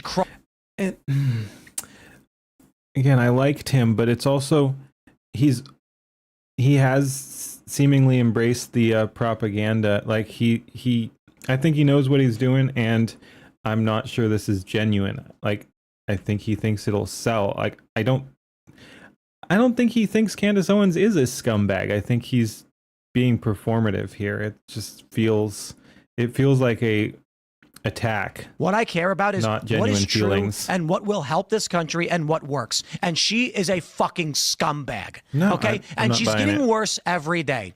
And she crossed the line. She continually crosses the line What every line? day, insinuating that Turning Point literally killed the guy who made them all rich. At a certain point, I'm like, holy shit. Like Clint has been saying this whole time, people need to watch Candace's stuff. You can still disagree, but to act like it's baseless insinuation or whatever, you can at least make a. Sorry, I got distracted there by some other pop up there. But yeah, you can make connections. You can outline the motive for why Turning Point could have been involved, could have been behind it. There is motive. The organization was having problems. There's missing money, like lots of missing money allegedly, and Charlie Kirk, before he died, obviously wanted to do a severe audit on the thing, and if someone or multiple people involved in Turning Point were playing fast and loose with some of that money, and there are definitely bad actors in Turning Point. Candace Owens has also gone into that. So yeah, it really is just you don't have to believe Candace, but these smears and misinterpretations of what she's saying to make it out like she's some crazy lady just out for herself and out for clout. And she might very well be out for clout. I do think she cares about Charlie. I think that's definitely true, but even for the sake of argument, let's say she's out for clout. Still listen to the content, and it's not what people like Tim Pool and all the other people calling her crazy and unhinged and demonic and stuff. It's not that. So again, people just need to listen if they're gonna go after her, because this attack just doesn't land for anyone who's paying attention. Again, not even saying Turning Point killed. I almost said Candace Owens. Jeez, let's hope not. But yeah, I'm not saying Turning Point killed Charlie Kirk, but to act like there's no information at all that you could draw a line to a reasonable situation where they might have wanted to, or how they benefit from it. Like some people did benefit inside Turning Point with Charlie Kirk's death, especially if those allegations of the missing money are true and the allegations of corruption and some sketchiness going on there. So this whole idea that, oh, she's just unhinged, she's making these baseless accusations, it's like, they're not baseless. They could very well be wrong. Again, they could be wrong. I'm not saying she's correct. I'm not saying she is correct, but Yeah, no, it's wild. Anyway, let's keep going. We're going to lose the midterms. We're going to lose the midterms. Then we're going to lose in 2028. And it's because she's a piece of shit. Because instead of saying, guys, let's come together and figure out how to work together, she says the stupidest, retarded crap. And now everybody's running around divided and broken. They already were divided and broken, and it happened before Kirk. And again, this is just insane, and I think performative. I don't think that's how he actually feels. It doesn't feel real to me. I sound like Candace now. It doesn't feel real to me. It doesn't feel genuine. But no, I hate this attitude too. And it's just like I said, it's a bit of the cancel culture feel. It's also definitely the gatekeeping feel. Just like with a bunch of these other actors, Tim Pool wants to decide who is and who isn't the right, and just he's begging the question and assuming that his side gets to say what the angle is. Like, it's not, Candace has to get on his side and not betray him or sabotage him or whatever. He could talk to Candace too. Like, if he thinks Candace is this big problem, they should talk together. I'm not sure if she wants to talk to him. I'm not sure if he wants to talk to her. But this idea that, like, Candace owes him, and I know he's not saying that specifically, but I'm talking in the general terms, but that Candace owes Tim Pool getting out of his way and sitting down and obeying him essentially, and they're going to do his agenda. It's incredibly entitled and just dodges past all of the actual conversation to try to bully and gatekeep. For what reason? Oh, I can answer that one. The reason is that she doesn't believe that Charlie Kirk's killer is in prison. And most of us don't feel that way either. At least we're not confident of that fact. And that is the reason. That is the reason that we're divided on that topic. The broader reason we're divided is because the Trump administration round 2 fucking sucks. It fucking sucks. And let me also add, the real reason I'm doing this episode, I was inspired by you saying all of these fucking cowards on the right who won't call out Candace Owens. Well, I thought to myself, I'm kind of being a coward. I'm being a coward because I won't call you out. Because I won't tell the truth about what I see happening. That I see a lot of people who were kind of the populist rebellion leaders when it comes to political commentary, and many of which helped kind of usher in Trump round 2, have instead of holding Trump to his promises, have decided that their primary job is to make sure that the Republicans, the Mike Johnsons of the world and the Lindsey Grahams of the world stay in power. Yep. Now, you may say, oh, I don't actually support Lindsey Graham. Of course you don't. Neither do I. But when you say we're going to lose the midterms, sorry, Tim, 90+% of the GOP fucking sucks, and you know it. So if we lose the midterms, I don't care. What are they accomplishing? They have the Supreme Court. I care a little, but no, I mean, like I said earlier, it's what are they doing for us? What are they doing for us? Like, are the Democrats bad? Would they be worse? Yes. That's the real question. Are the Republicans moving things in a positive direction? If they're just slowing the rot, it really doesn't matter. I think we have to move beyond the let's slow the rot thing. We have to fix America. If the Republicans are not willing to get behind that agenda and are not willing to actually put America first, yeah, kind of like what he said here. Why would I care? Why would I care about the midterms? If they're not helping me now when they're in power, if they're not doing what I think they should be doing, what do I gain from them winning the midterms? Keeping the Democrats out from and keeping them from screwing me over more? Yeah, okay. What if I'm willing to make that trade just to screw you over? And I'm not even saying, that's the thing, I'm not even saying I'll support the Democrats, but what if I don't care enough to support the Republicans because they're not significantly better than the other side? It's like, if you're not doing stuff for me, not just not screwing me over as hard, if you're not doing stuff for me, and I want to be very clear, I'm not saying handouts or anything like that. I don't want physical treasure or stimulus checks or any nonsense like that. I'm saying, what are you doing to make the country better for Americans?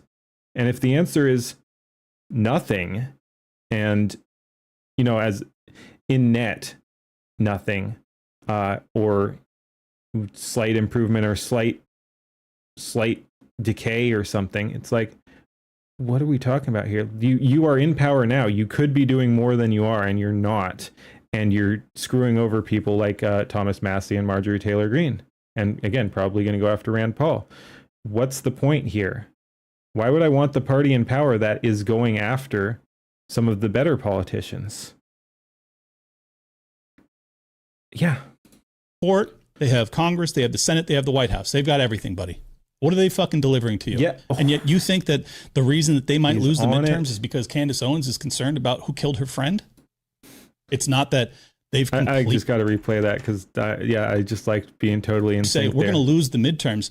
Sorry, Tim. 90+% of the GOP fucking sucks, and you know it. So if we lose the midterms, I don't care. What are they accomplishing? They have the Supreme Court, they have Congress, they have the Senate, they have the White House. They've got everything, buddy. What are they fucking delivering to you? And yet you think that the reason that they might lose the midterms is because Candace Owens is concerned about who killed her friend? It's not that they've completely pooched this, that they've completely dropped the ball, that they have completely failed to deliver on anything that they promised or almost anything that they promised. You think that the blame shouldn't be put at Donald Trump's feet? It should be put at Candace Owens' feet. I will say I give them a little more credit. He's mostly correct. I am grateful that the immigration thing, that was a big win. The Doge thing, it kind of fell apart there, unfortunately, and it didn't really accomplish anything, but I am glad that it got the conversation out there. I think that was pretty good. I think the economics is a bit of a mixed bag. Tariffs are incredibly controversial, and like you said about the taxes, I do wish there was some more cuts to offset that. But again, controversial opinion, especially when I'm reacting to a libertarian video here, or more libertarian. I don't remember Clint's exact position on tariffs, but I'm guessing he's not positive. He's much more knowledgeable. He was in finance, so this is just my off the cuff feeling, my opinion. But I like what they do. I think you do need a somewhat protectionist outlook in a global economy if you're going to look after your people. I know that goes contrary to a lot of libertarian thinking. They want the free market, but you can't have you have to have the stopgap. I know there's nothing more permanent than a temporary government solution. I know the dangers of increasing government involvement, but sometimes you do need to take the easier approach, because the full rollback, like if you're looking at the libertarian solution, you want the full rollback so people can compete with the global workforce as well, which is always going to be hard because you have authoritarian countries that take advantage of their people to get that global capital. But again, one libertarian argument is like get rid of a lot of government regulations that drives up cost for businesses. Get rid of tax, over taxation, maybe all taxes. Taxation is theft. Get rid of the, again, very controversial opinion for people who aren't really thinking about it and just going off feeling. Get rid of minimum wage. Let costs go down. Let people get paid less, and that can actually increase overall spending power and give more competition in comparison to like the Chinese or something like that, and help make up for the transport fees and all the other things involved with the distance. But the issue there is that all takes time. That is even if that works, which I'm not saying it does, I don't know enough. I think I like some of it in theory. I think some of it could work, but it's not something you can pull out immediately, and tariffs are and accomplish some of the same things from using the opposite pressure. So I do acknowledge the use of tariffs, and I want to bring back manufacturing to America. I want to stop a lot of the outsourcing, and I think tariffs can help accomplish that. And I think some of the libertarian crowd, or I'm not sure what exactly to call them, but the more dissident side of the right, who aren't, core MAGA, all on board the Trump train forever and always. I don't think they necessarily always give it as much credit as I think they deserve. But again, I'm not a financial dude, and perhaps I'm totally wrong, and tariffs are awful. But I will say, in theory, I like them because it does let you get a wedge in to kind of offset your regulations. You can't exist in a completely free market if you're not also unregulated. So if you're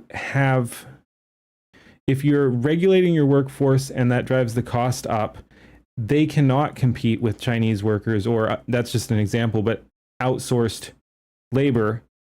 So you do need to disincentivize companies outsourcing the labor. And again, a bunch of this can just come back to culture too. Like, it would be nice if we didn't have to disincentivize this stuff, and the CEOs were just pro-American. That used to be, to some extent, a thing. There was a bunch more national pride. You still had CEOs and owners and all those powerful business people at the top looking to make money, of course, and sometimes they'd cut corners and screw over people. But there was more of a cohesive identity, and there was, like, you had Ford was big on the Americans, and it was interesting. There was a video I saw recently, some of it, about, he wanted to bring in some immigrants. I don't know if he had specific measures or anything, but he wanted to make sure they were really American, and he was training them and teaching them, making sure they knew the language, and making sure, like, he was driving it home that they had to integrate. They were Americans now. They had to leave their old allegiances behind. And that's just one example. And you can say that, like, that had issues too if you're against all immigration or whatever. But there were other things, like he paid people more than he needed to. Like, he wanted to support Americans, and there were more CEOs back then. And not all of them, and he was still an anomaly because he was paying people twice as much or whatever. But my point is, just a lot of this does come down to culture as well. But anyway, let's keep going here. That was another tangent. That's fucking crazy. That's totally wrong.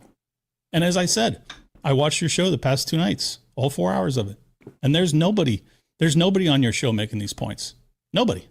I mean, I watched 10 different people talk.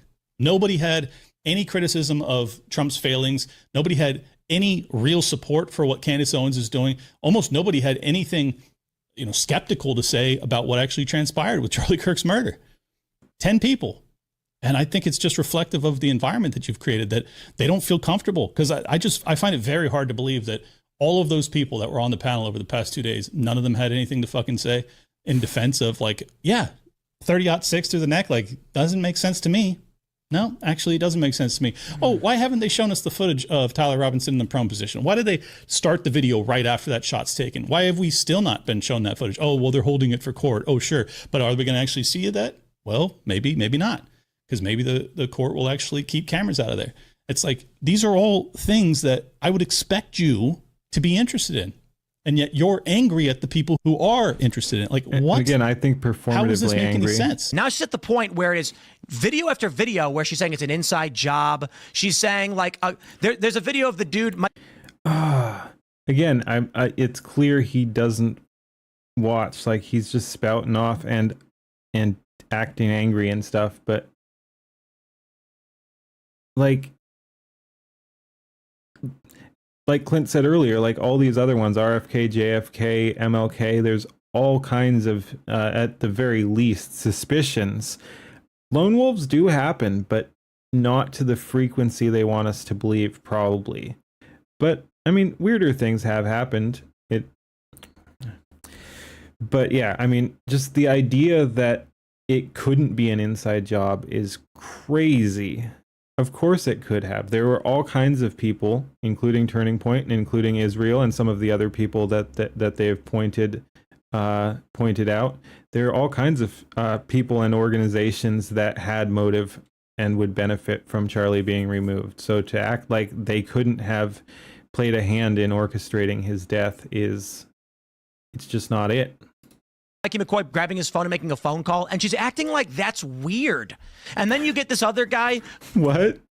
And why aren't my thingies over here working? It's very annoying. Where she's saying it's an inside job. She's saying like there's a video of the dude Mikey McCoy grabbing his phone and making a phone call, and she's acting like that's weird. There was some weirdness there. And then you get this buddy. other guy who's claiming that the business is a parking lot. Well, he full well knows business can be registered anywhere. To be fair, it's not. Isn't that still weird though? Why would it be registered to a parking lot? I mean, that's still a weird thing. Well, he full well knows businesses can be registered anywhere. To be fair, it's not only just Candace and saying what she's saying. It is all of these people who I like how he says "to be fair" and then this is just more smear. Like it's very tiresome. Like piranhas ripping the right to shreds. And you know what? A lot of cowards on the right being unwilling to say anything about it. Well, I guess consider me a piranha, because I'm not interested in protecting something that ought to be torn apart. Correct. The GOP, the modern iteration of the GOP under Donald Trump is hard. It's almost indistinguishable from the old guard Bush era GOP. Sadly it's pathetically correct. non-different. Now let's get to the elephant in the room. The real differentiator when it comes to all of the voices who are ascendant, as I said earlier, Tucker, Candace, Nick, Dave, they are across the board either hypercritical or at least Israel skeptical. And for whatever reason, even though I believe you when you say that you're America first. I believe that you're broadly speaking a non-interventionist. But then when it comes to this ramp up for a war against Venezuela, you're more interested in defending Pete Hegseth. You're more interested in I guess defending these strikes on these boats, these extrajudicial murders that are certainly not granted under any sort of War Powers Act, because there is no war that's been declared. And these are things that normally you would be very harshly critical of. If it was Joe Biden doing it, I think you would be critical of it. But for whatever reason, because Trump's in power, suddenly it's okay. Yep. And I don't understand why. But the real elephant in the room is that your audience, young people across the board, have become increasingly skeptical of our relationship with Israel. Yep, that's a big one, a huge one. Obviously was catalyzed by the October 7th attacks, which then led to the multi-year war of Israel just absolutely devastating the Palestinians. And everyone else. Again, you criticize Syria. those who were skeptical of Israel's actions and essentially accused them of Israel derangement syndrome, me being one of them. Well, I was on your show, and it's like, this is just not a way of genuinely analyzing and telling the truth about things. Yep. If you want to defend Israel, defend them. Do it on the merits of what you see in front of you. And I think you can't. I think that's the truth. Instead of actually taking the stand of like, okay, I've analyzed this. I can't defend Israel. I can't defend what they've done. They've bombed like 6 of their neighbors over the past 2 years. After an attack from one terrorist group inside of Palestine, inside of Gaza. So for all of your guests that have come on over the past 2 years, not all of them, but many of them who have come on and have been critical, and I'll credit you for having those guests on, even though I have suddenly not been invited in 15 months now. I don't know why. But regardless, it's like you've had dozens of guests who have been, in my opinion, appropriately critical of Israel. And oftentimes you would go into these diatribes of how they have Israel. I wonder if that's something AI can.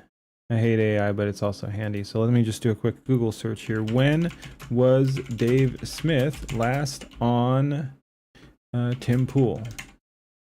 Giggity. Comedian. Last appearance on Tim's Pool Show, Timcast IRL, was episode dated April 5th, 2023. Really? He is a frequent guest and has appeared on the show multiple times. You can find his podcast, Part of the Problem. Yep. 2023, man. So roughly that same amount of time then, huh? Midway through 2023. I guess Clint would be midway through 2024, right? Because we're most of the way through 2025 now. So yeah. But yeah, so they are, if this is true,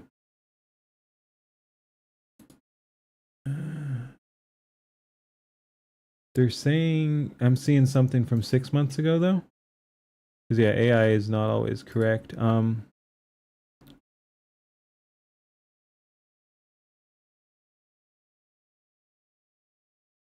I don't know when that is, but yeah, I'm seeing something from this year too, like 6 months ago.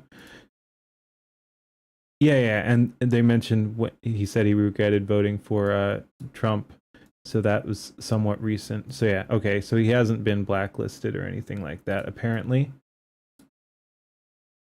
Derangement syndrome, and like, I'll grant you, there are some people out there like that. There are people that just like anything that happens and they immediately go, Israel. It's like, no, obviously there's a lot of bad actors across the world, but I still feel like you haven't done your part of being honest about Israel's actual failings, what they've done that you view as being wrong. I think I would take it much more seriously when you say that people have Israel derangement syndrome if I didn't feel as if you were essentially covering for a lot of Israel's bad actions, because they have done a lot of bad things. And it's not just you. I will say, although I agree with him, this is a little bit like the same sort of thing where it's like you just have to get in line with me, like when what Tim Pool was saying to Candace. This is nicer, and again, I think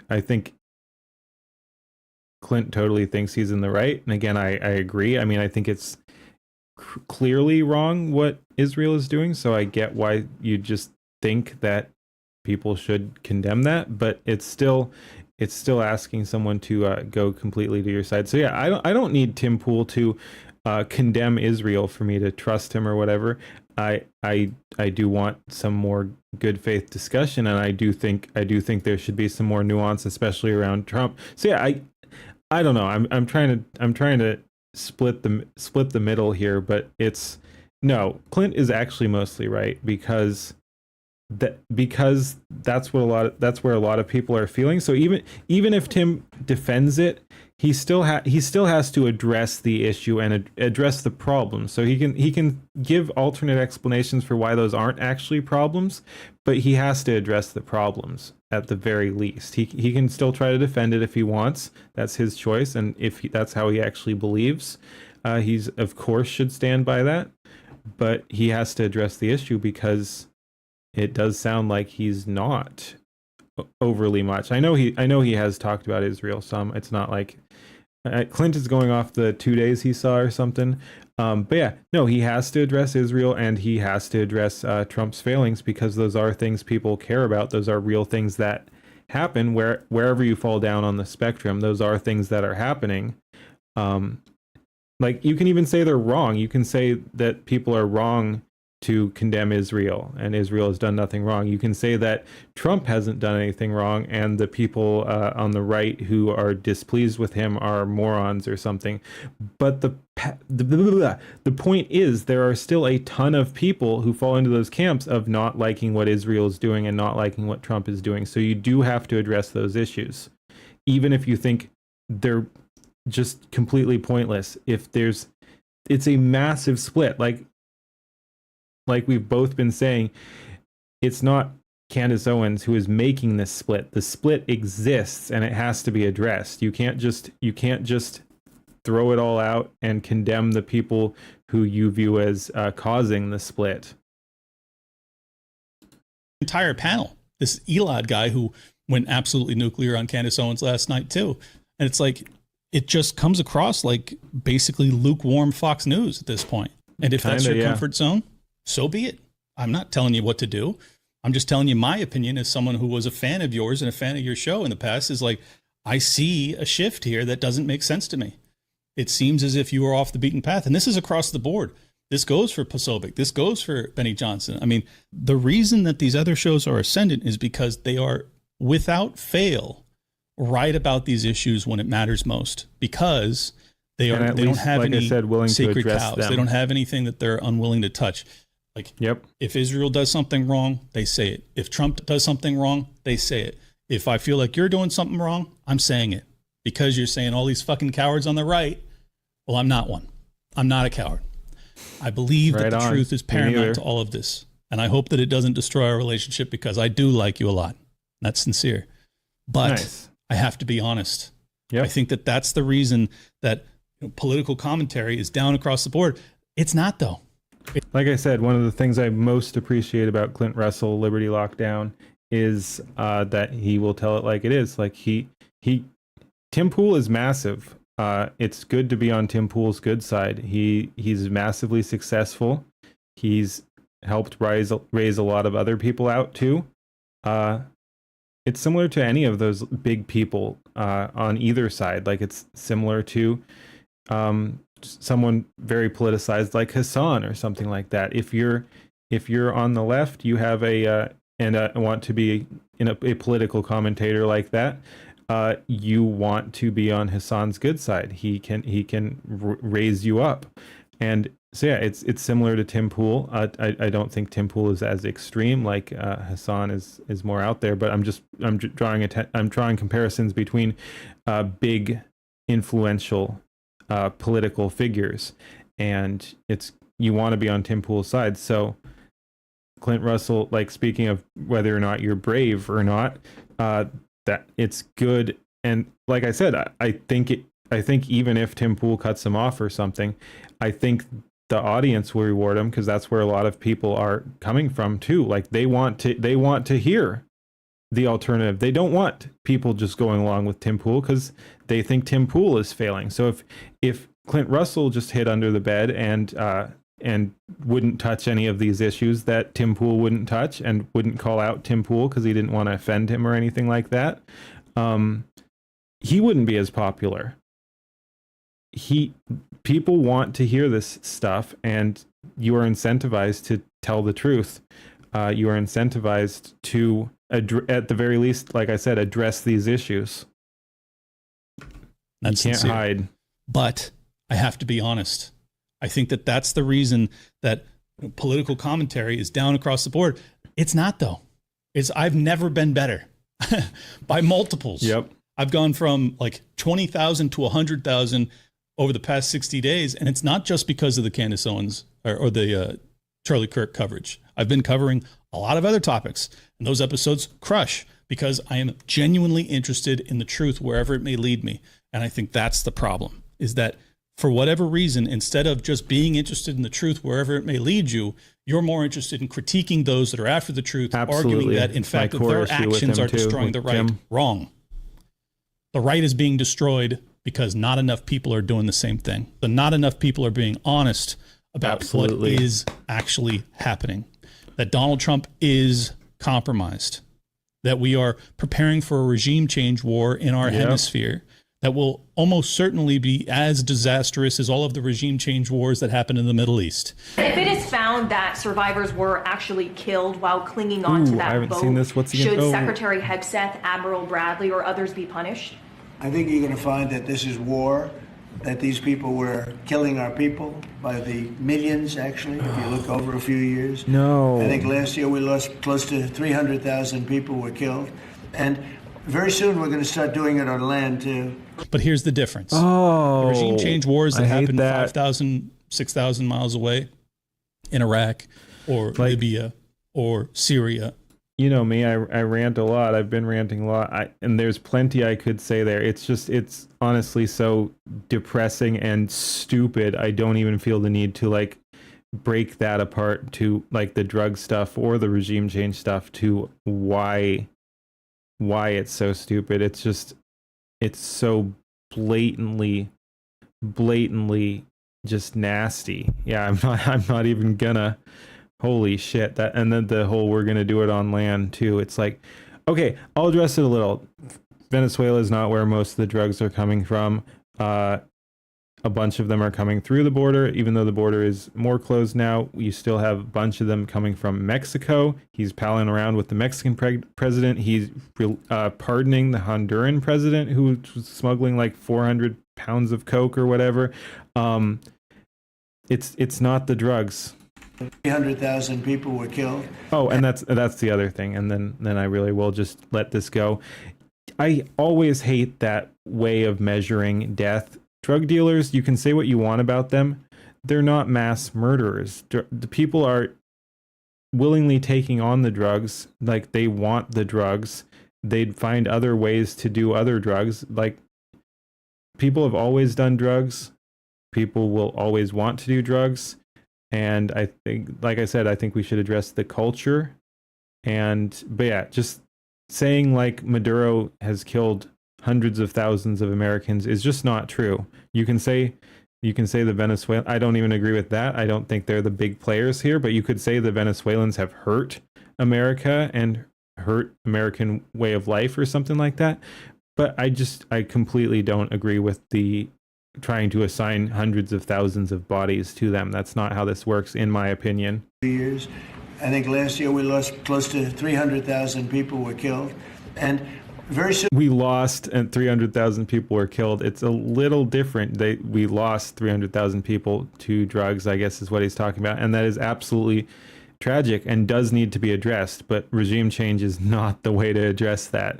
So no, I'm not, I want to be very clear. I'm not trying to downplay the drug deaths. I just don't believe in directly attributing them to the people who touch the drugs on the way in or something like that. And yeah, like I said, I don't really need to say much more on that, but I find the whole thing fairly disgusting, honestly. Soon we're going to start doing it on land too. But here's the difference. I can't. The regime change wars that happened 5,000, 6,000 miles away in Iraq or Libya or Syria, those refugees flood into Europe. Where do you think the Venezuelan refugees are going to flood into? Yep, I would that's argue the other issue. A lot of them are going to end up in America.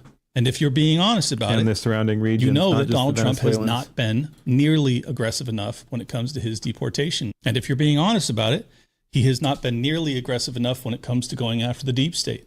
There is one current outstanding prosecution against the deep state, John Bolton. The other two, thrown out. There's one outstanding. 10 months in. Who was the one that Pam Bondi is failing. Had been thrown out Everybody too, can see it. She also absolutely lied through her fucking teeth. Oh, the Epstein binders are on my desk, and here's the binders, and then there's actually nothing more, and then there is more, and here it is, and then but also it's going to be redacted for national security, and they're like, wait, why is child trafficking a national security? But now it's a Democrat hoax, and but then we're back to it being real again, and we have to release it to prove that it's real, or anyway, who the hell knows? Issue, and it's like the reason that my numbers are doing well is because I just tell it like it is. Not because I'm putting out clickbait garbage, not because I'm digging into the Charlie Kirk assassination out of some sort of malice that I want to destroy TPUSA and I want to ensure that the GOP loses the midterms. I don't give a fuck if the GOP loses the midterms. I could not care less. I only care that people who are actually committed to putting America first prevail. My entire energy, unfortunately, MTG stepped down, but yes, Thomas Massey.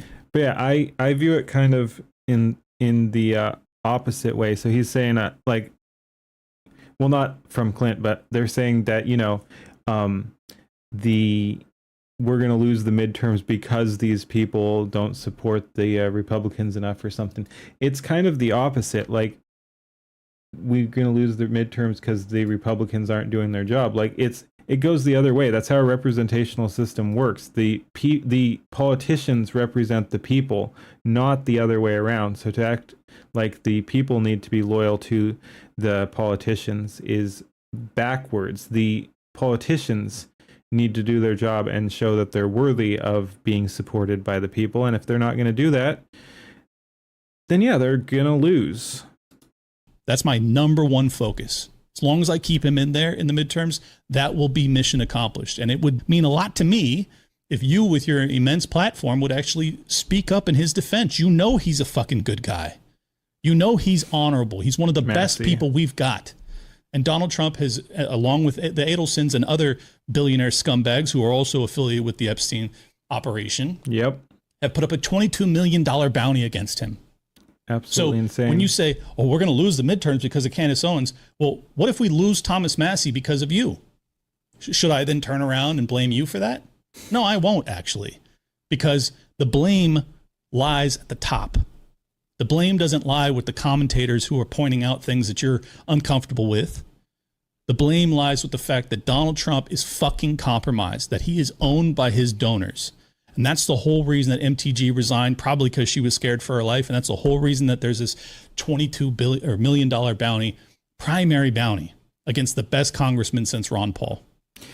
That's coming in a little hot for my taste, but I mean, mostly true. I do think it's clear, like, whether or not Trump is compromised in some way, he's definitely compromised by, at the very least, wanting to do what his backers want instead of what his supporters want. That's pretty clear. I mean, he's bowed to their whim a little bit too much. That's my focus. Vote for us. We'll release the Epstein files and finally drain the swamp. Awesome. Finally, justice. Here it comes, the Epstein files phase 1. We got all your favorite E-celebs here. Don't you think that's a little tacky? I mean, like, this is an international child trap. The Epstein files are on my desk. Oh, that's great. That's what we've been waiting for. Well? Oh, they don't exist. Wait, what? Yeah, the Epstein files don't exist. They're a Democrat hoax. But you just said, hey, what the fuck? That's my wallet. Sorry, Israel needs new weapons. Bye. Psst. What do you want, Democrat? Vote for us. Why? What do you have to offer? Hey, that's my wallet again. What are you people doing? Sorry. Israel needs new weapons. Bye. Are shoe and heads numbers down? No, they're not. 1 million to 2 million views, sometimes more, every single episode. It's crazy. But what's the tie that binds here? She's populist left. The tie that binds is obviously one thing. There are no sacred cows. Did she then pivot to saying, oh, we just got to make sure that the Democrats win in the midterms? She doesn't give a fuck, just like I don't give a fuck. All I care about are honorable people prevailing. And if we don't have an honorable person that's on offer, am I going to just sacrifice my soul to make sure the Mike Johnsons of the world stay in power? 100% The answer is no. correct. I have no interest in defending those people. Go. Yeah. So, yeah, if I am responsible for destroying the right, it's overt, not covert. I'm telling you exactly how I feel. These people don't represent us. The vast majority of them, this is the other thing that you guys never talk about. 80% of Congress, bipartisan, over 80% take money from Israel-affiliated political action committees. These people do not represent us. So if you're going to ask me if I'm going to lose any sleep that the GOP might lose in the midterms when they have all of the branches of power and yet they don't deliver anything now, why should I care? Yes. And everybody at home is thinking the same thing, rightfully. That they Again, the Democrats suck, but he's saying exactly what I've been saying. We're on the same page on this. It's like, yeah, no, you've had I'd say you've had your chance, but no, you currently still have your chance. Republicans, show that you're worthy of our support. You have all the power. Do something with it. They shouldn't care because these people don't represent us. So the people that they're going to be paying attention to, the people whose numbers are going to increase, are those that are telling the truth about that. That actually say, yeah, this isn't tribal, actually. And if it is tribal at all, it's Americans. Yes. Like, do you represent my tribe, aka America? And 80% of them don't. Both sides of the political aisle. And that is the conversation we ought to be having. And if you're losing any sleep over the midterms, I would encourage you not to. These people are not our allies. I know you know that, Tim. I know you know. And just to show you I'm not making this up about Fuentes, check this clip out. You have the rise of Germany, which is what creates World War I, World War II. And the United States rises to the occasion and becomes a superpower. But then we're locked in this contest with the Soviet Union. And basically the United States doesn't know the end of war for 70 years. In 1991, you have what they now call the unipolar moment, which is that the United States enjoys more relative power, a bigger advantage over every other country put together than maybe any country has in history. No other country has had that kind of preeminence. But what happens after 9/11 is that we begin to squander that advantage. It was rather than 9/11, take but yeah. the peace dividend, which is we don't have to fight the Soviet Union. We don't have to build a giant nuclear arsenal. We don't have to have a giant military anymore. Rather than take this peace dividend and invest it into America, reinvest in our people, in our infrastructure, in our industry, we start to do the opposite. And so we go to war in Afghanistan. Then we go to war in Iraq. Hundreds of thousands of troops in the Middle East with a dozen strategic objectives. We're going to topple Saddam. Then we're going to build a democracy. You go from having more power, relative power, than any civilization in history, winning a century of nuclear war, only to blow it, and then maybe lose 20 years later. That was the worst policy mistake of all time. You know what that clip reminds me of? Reminds me of this guy named Clint who went on Timcast shortly after Russia invaded Ukraine after reading Scott Horton's incredible book, Provoked, and laid out basically the same story. The unipolar moment that America had an opportunity to create basically peace on earth for quite some time, as well as incredible, immense prosperity for the American people.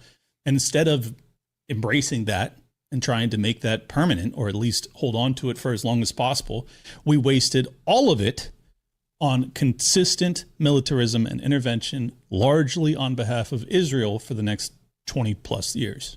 But it didn't just start after Russia invaded. The BS about Ukraine has been persistent for decades. Can I go on a rant? Yeah. Briefly? All right.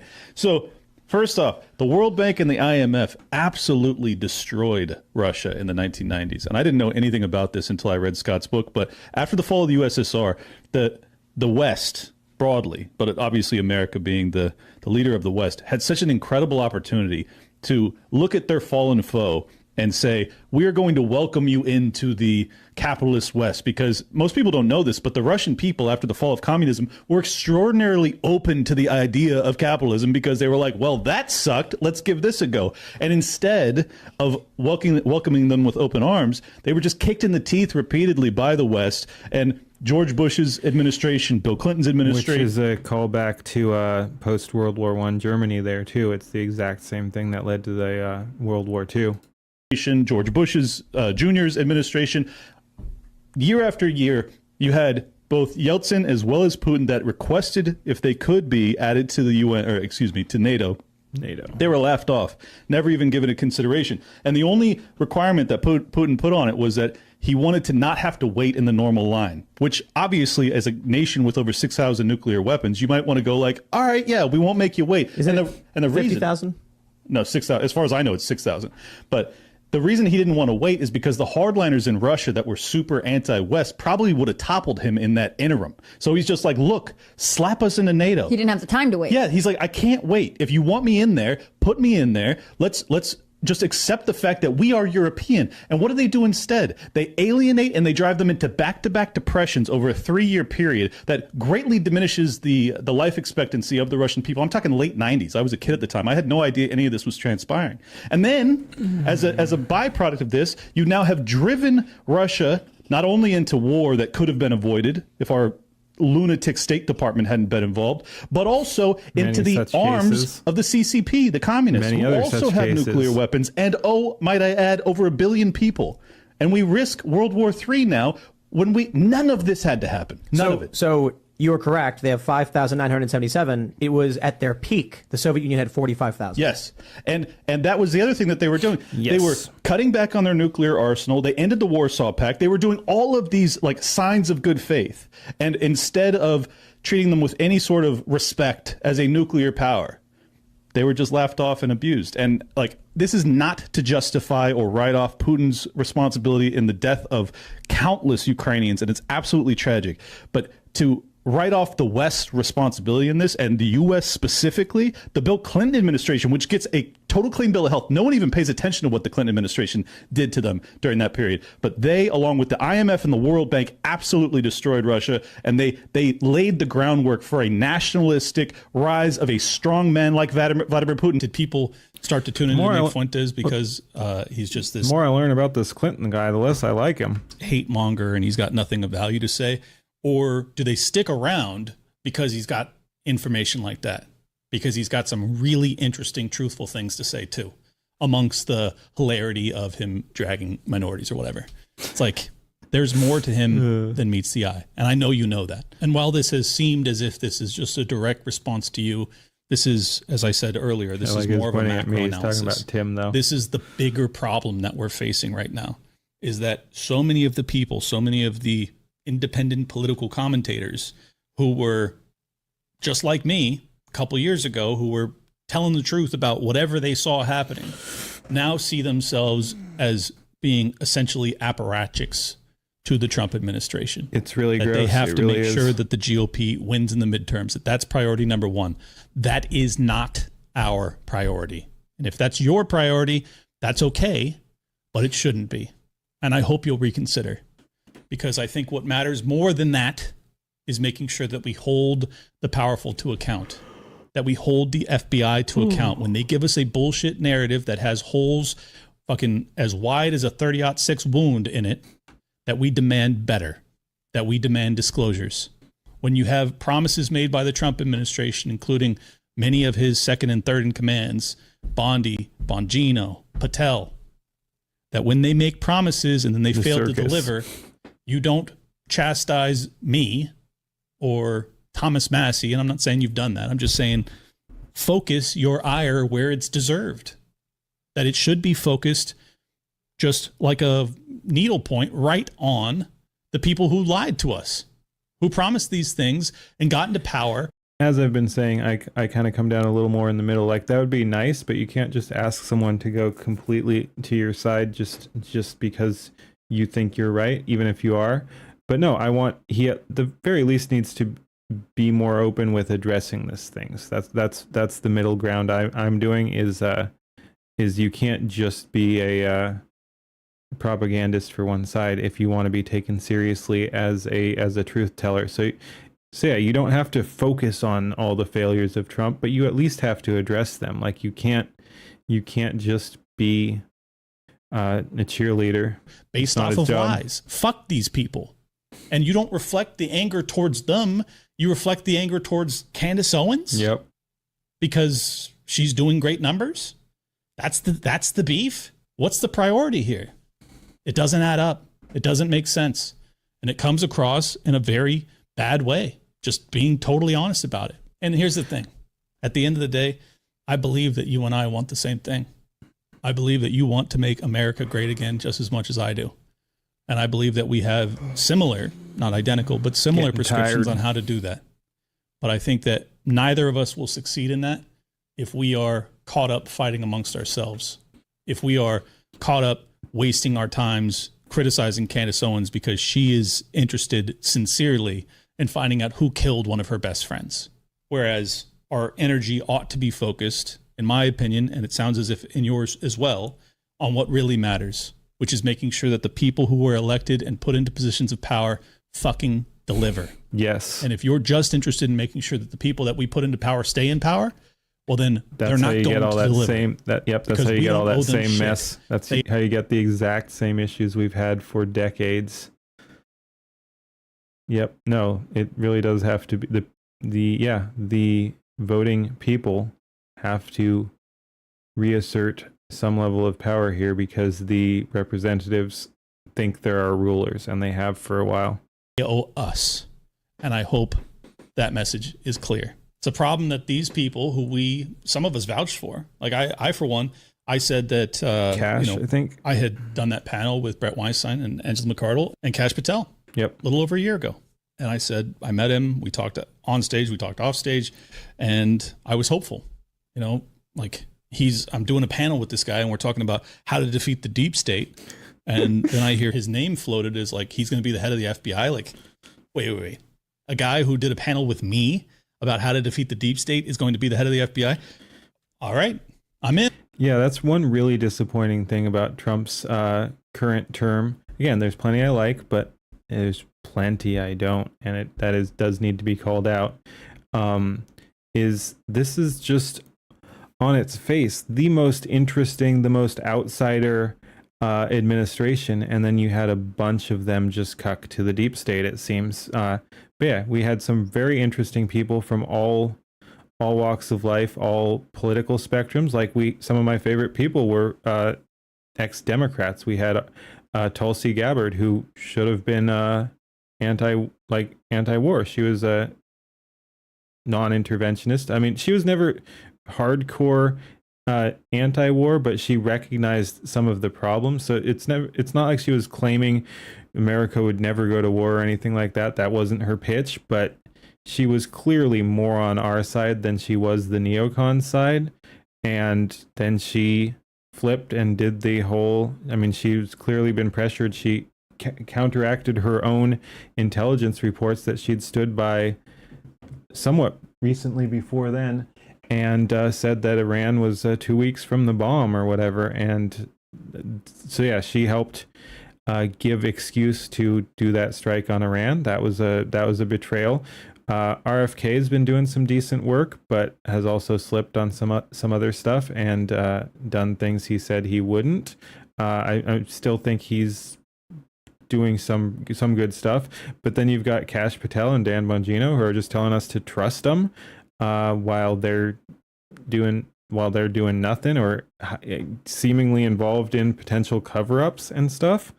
We had all these outsiders. This is, and again, I think people across the spectrum should be able to at least appreciate some of it. I know a lot of people on all sides have been taught to think Tulsi and RFK, for example, are bad people. So it's not like the left or the Democrats necessarily support them just because they were ex-Democrats. But I mean, I think these are really interesting people, and they're not career politicians. And on its face, they should have been able to get us results, and they should have been able to stand firm on representing Americans. Instead, they clearly, as the phrase goes, they got the call and they sold out on at least some issues, and they are not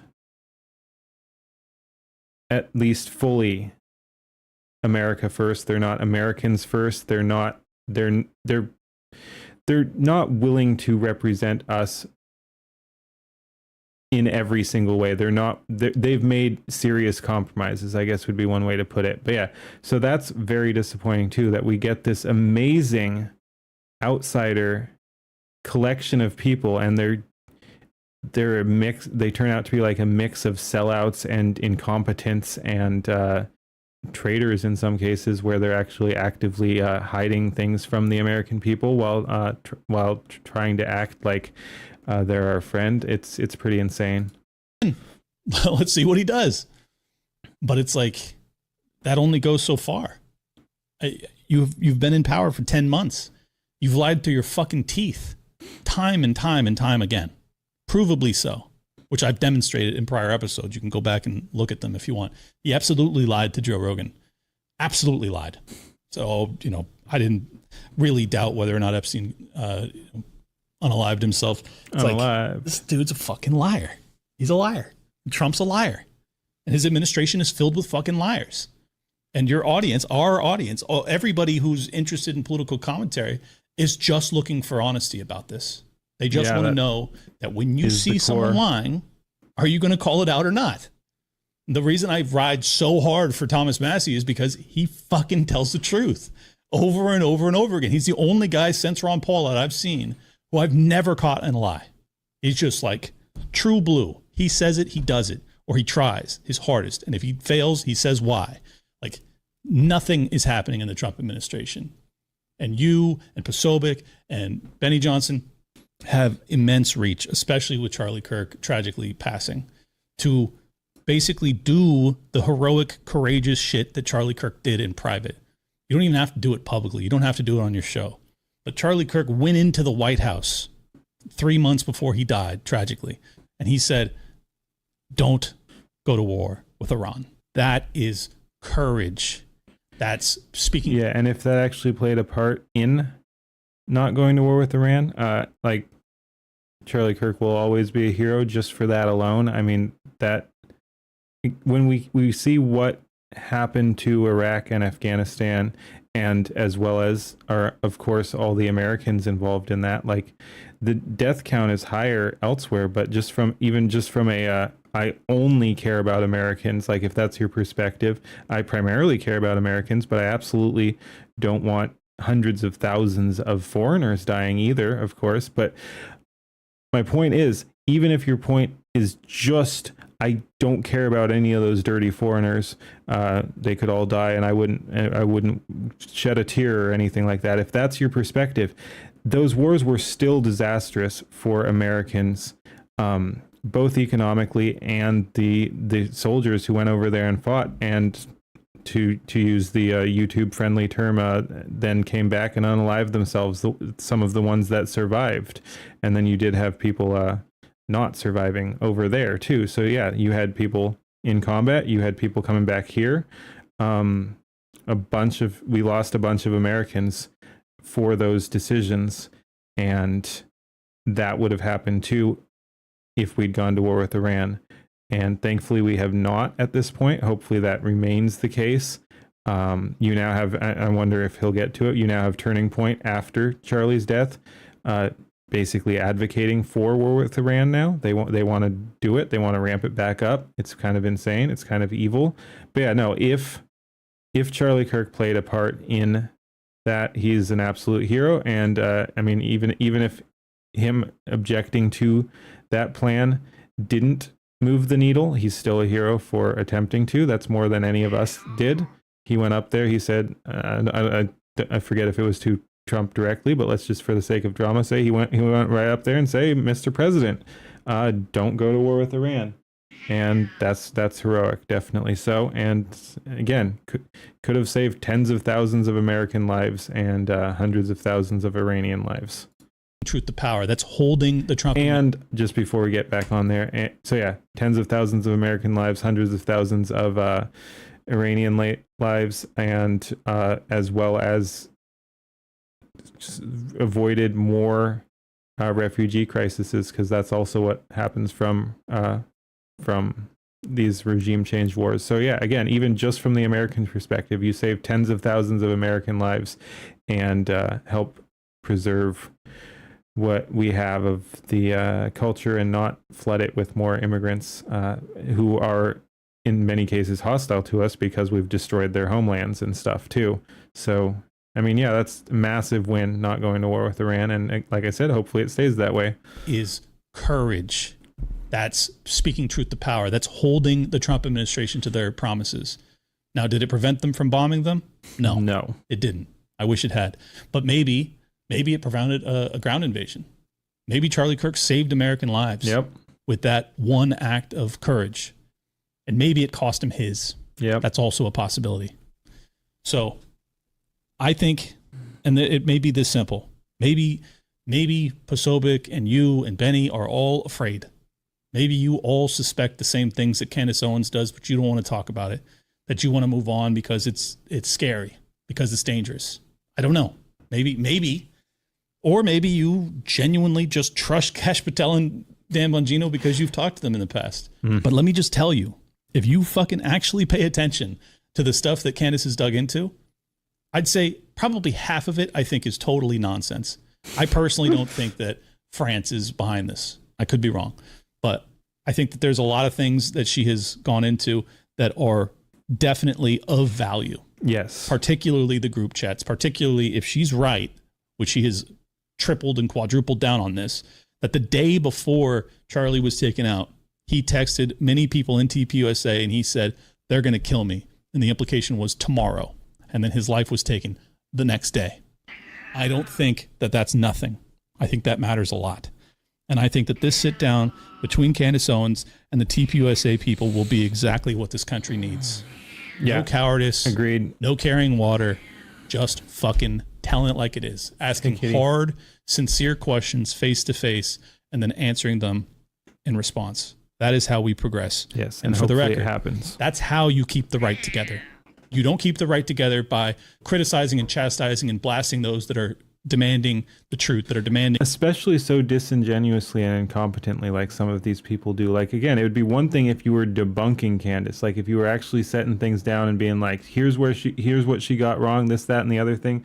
But they always go to that attack of, she's crazy and she's unhinged and her theories don't make sense when they don't even understand. And again, I'm not even saying like, oh, they need to dig in and really understand and they realize Candace is right. No, but they need to know what argument she's making or they look like fools. Like, again, I'm not even saying, similar to what Clint said here, like, let's say half the shit she says is complete nonsense.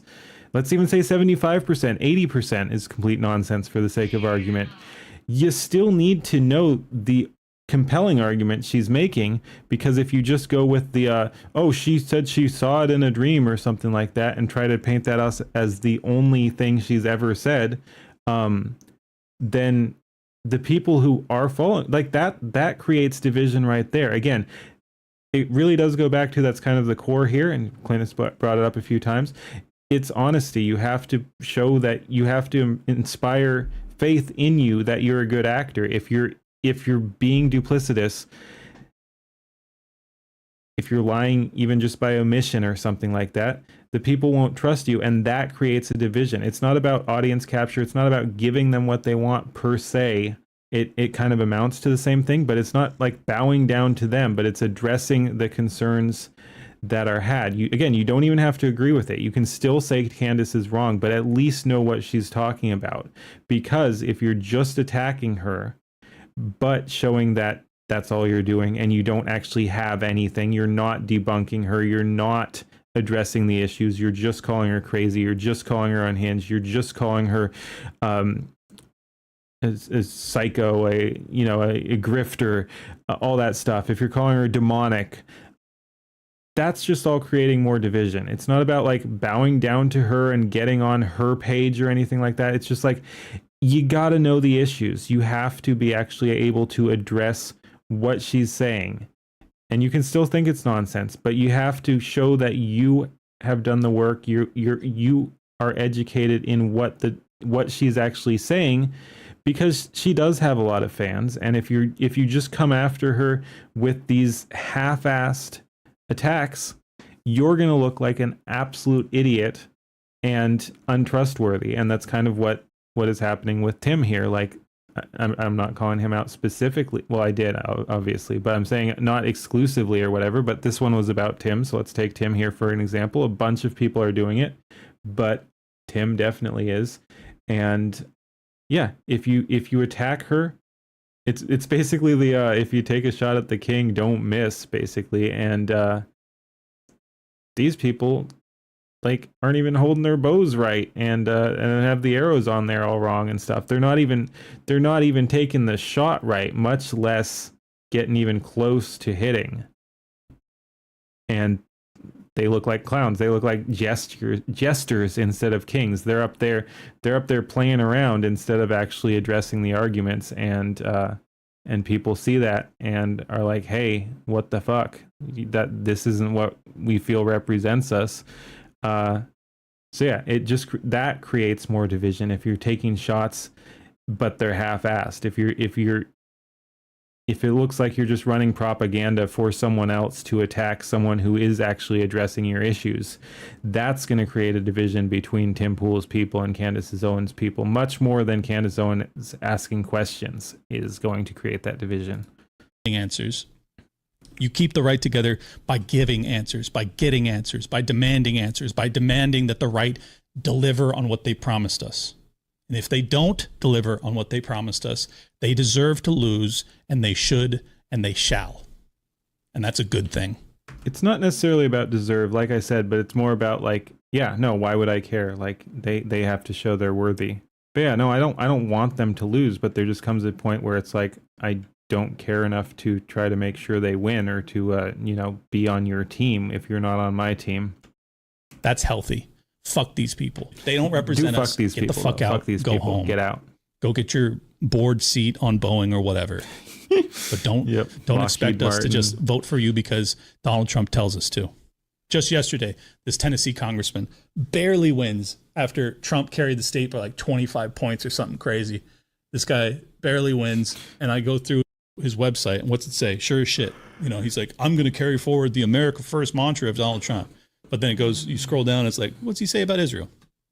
Israel's our greatest ally, and we're going to make sure, I'll continue to make sure that they have as much weapons as they need, and blah, blah, blah, blah, blah. It's finish like, fuck the that. job.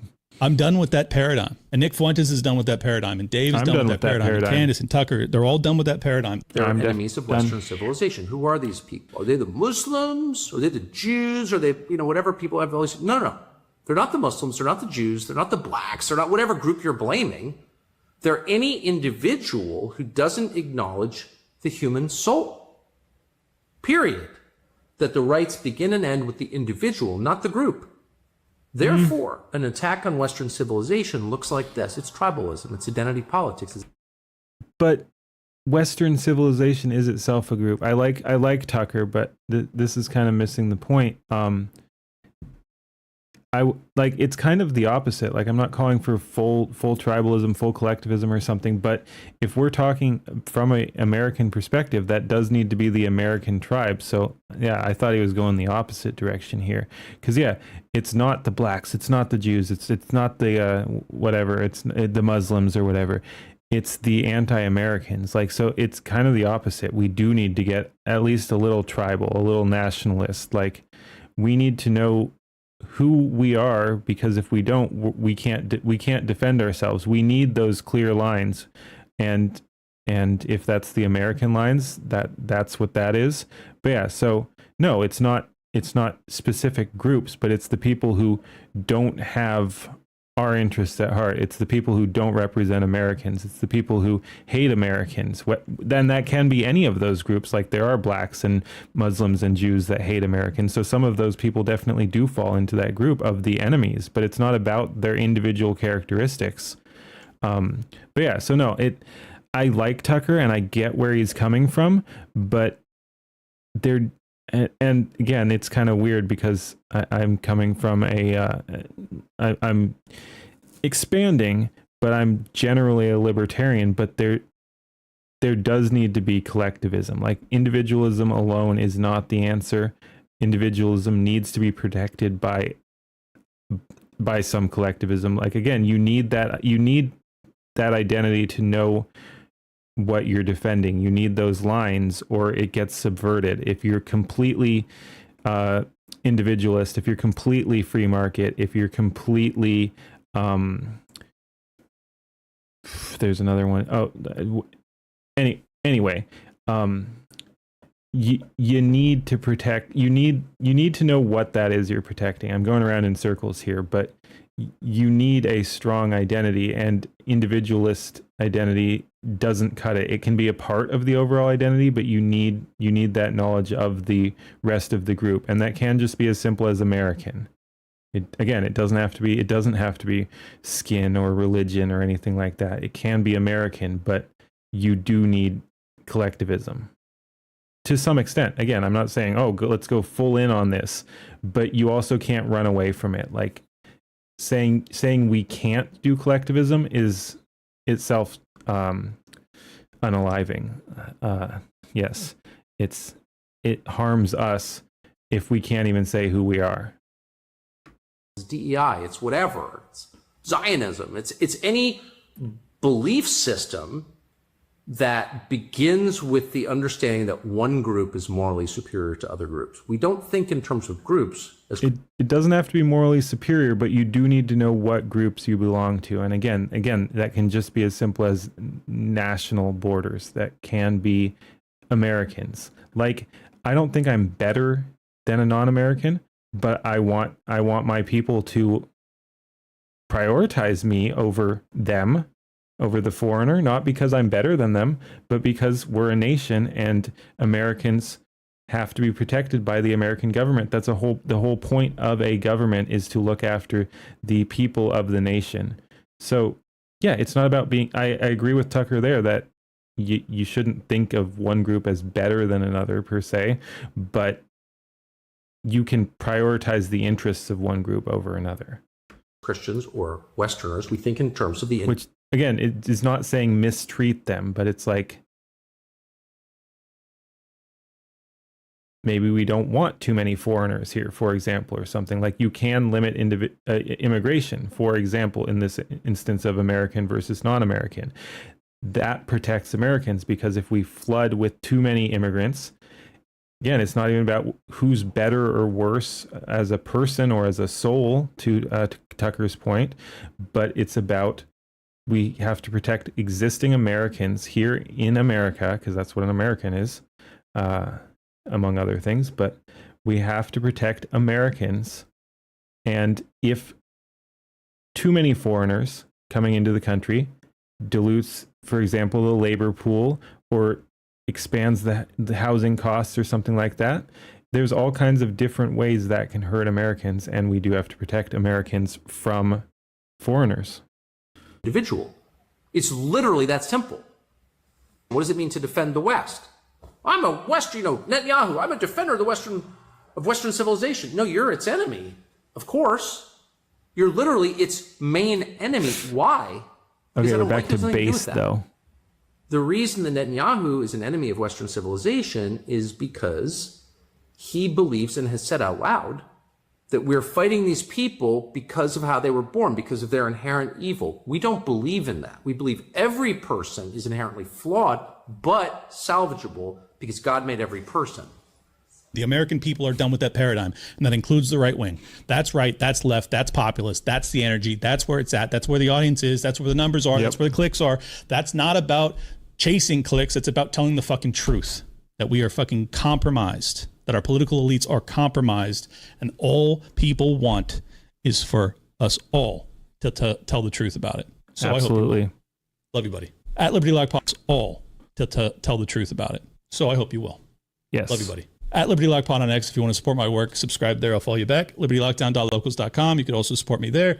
Or go to mypillow.com. Use promo code LOCKDOWN. Get you some cozy from Mike Lindell, who apparently is running for governor or some shit. I heard that yesterday. I don't know where. Anyways, good luck, Mike. I hope you win.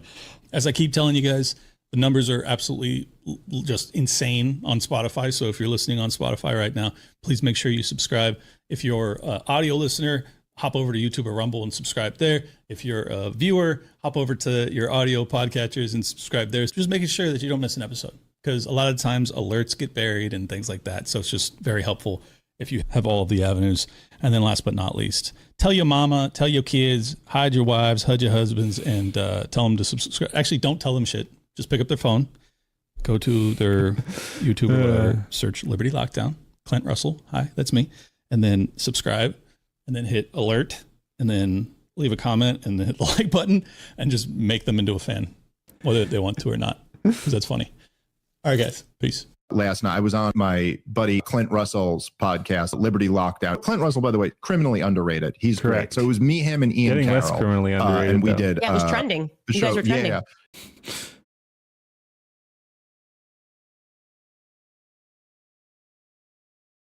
Severely underrated. Not for long. Not for long. But yeah, no, that was good. That was good. Like I said, I really like Clint. I think for the most part, he absolutely nails it. Yeah, no. And like I said, is willing to tell it like it is. I think that's one of his best strengths, is just he doesn't get bogged down in the nonsense. He's got his opinions. He'll tell them, and he's fair about it. Fair and logical. I like it. I like it. I thought that was good. Thanks for watching, everybody. Let's go to the full screen here. All right. But yeah, I had a good time. We streamed for pretty much exactly 3 hours right now. I was getting a little too movement-y there.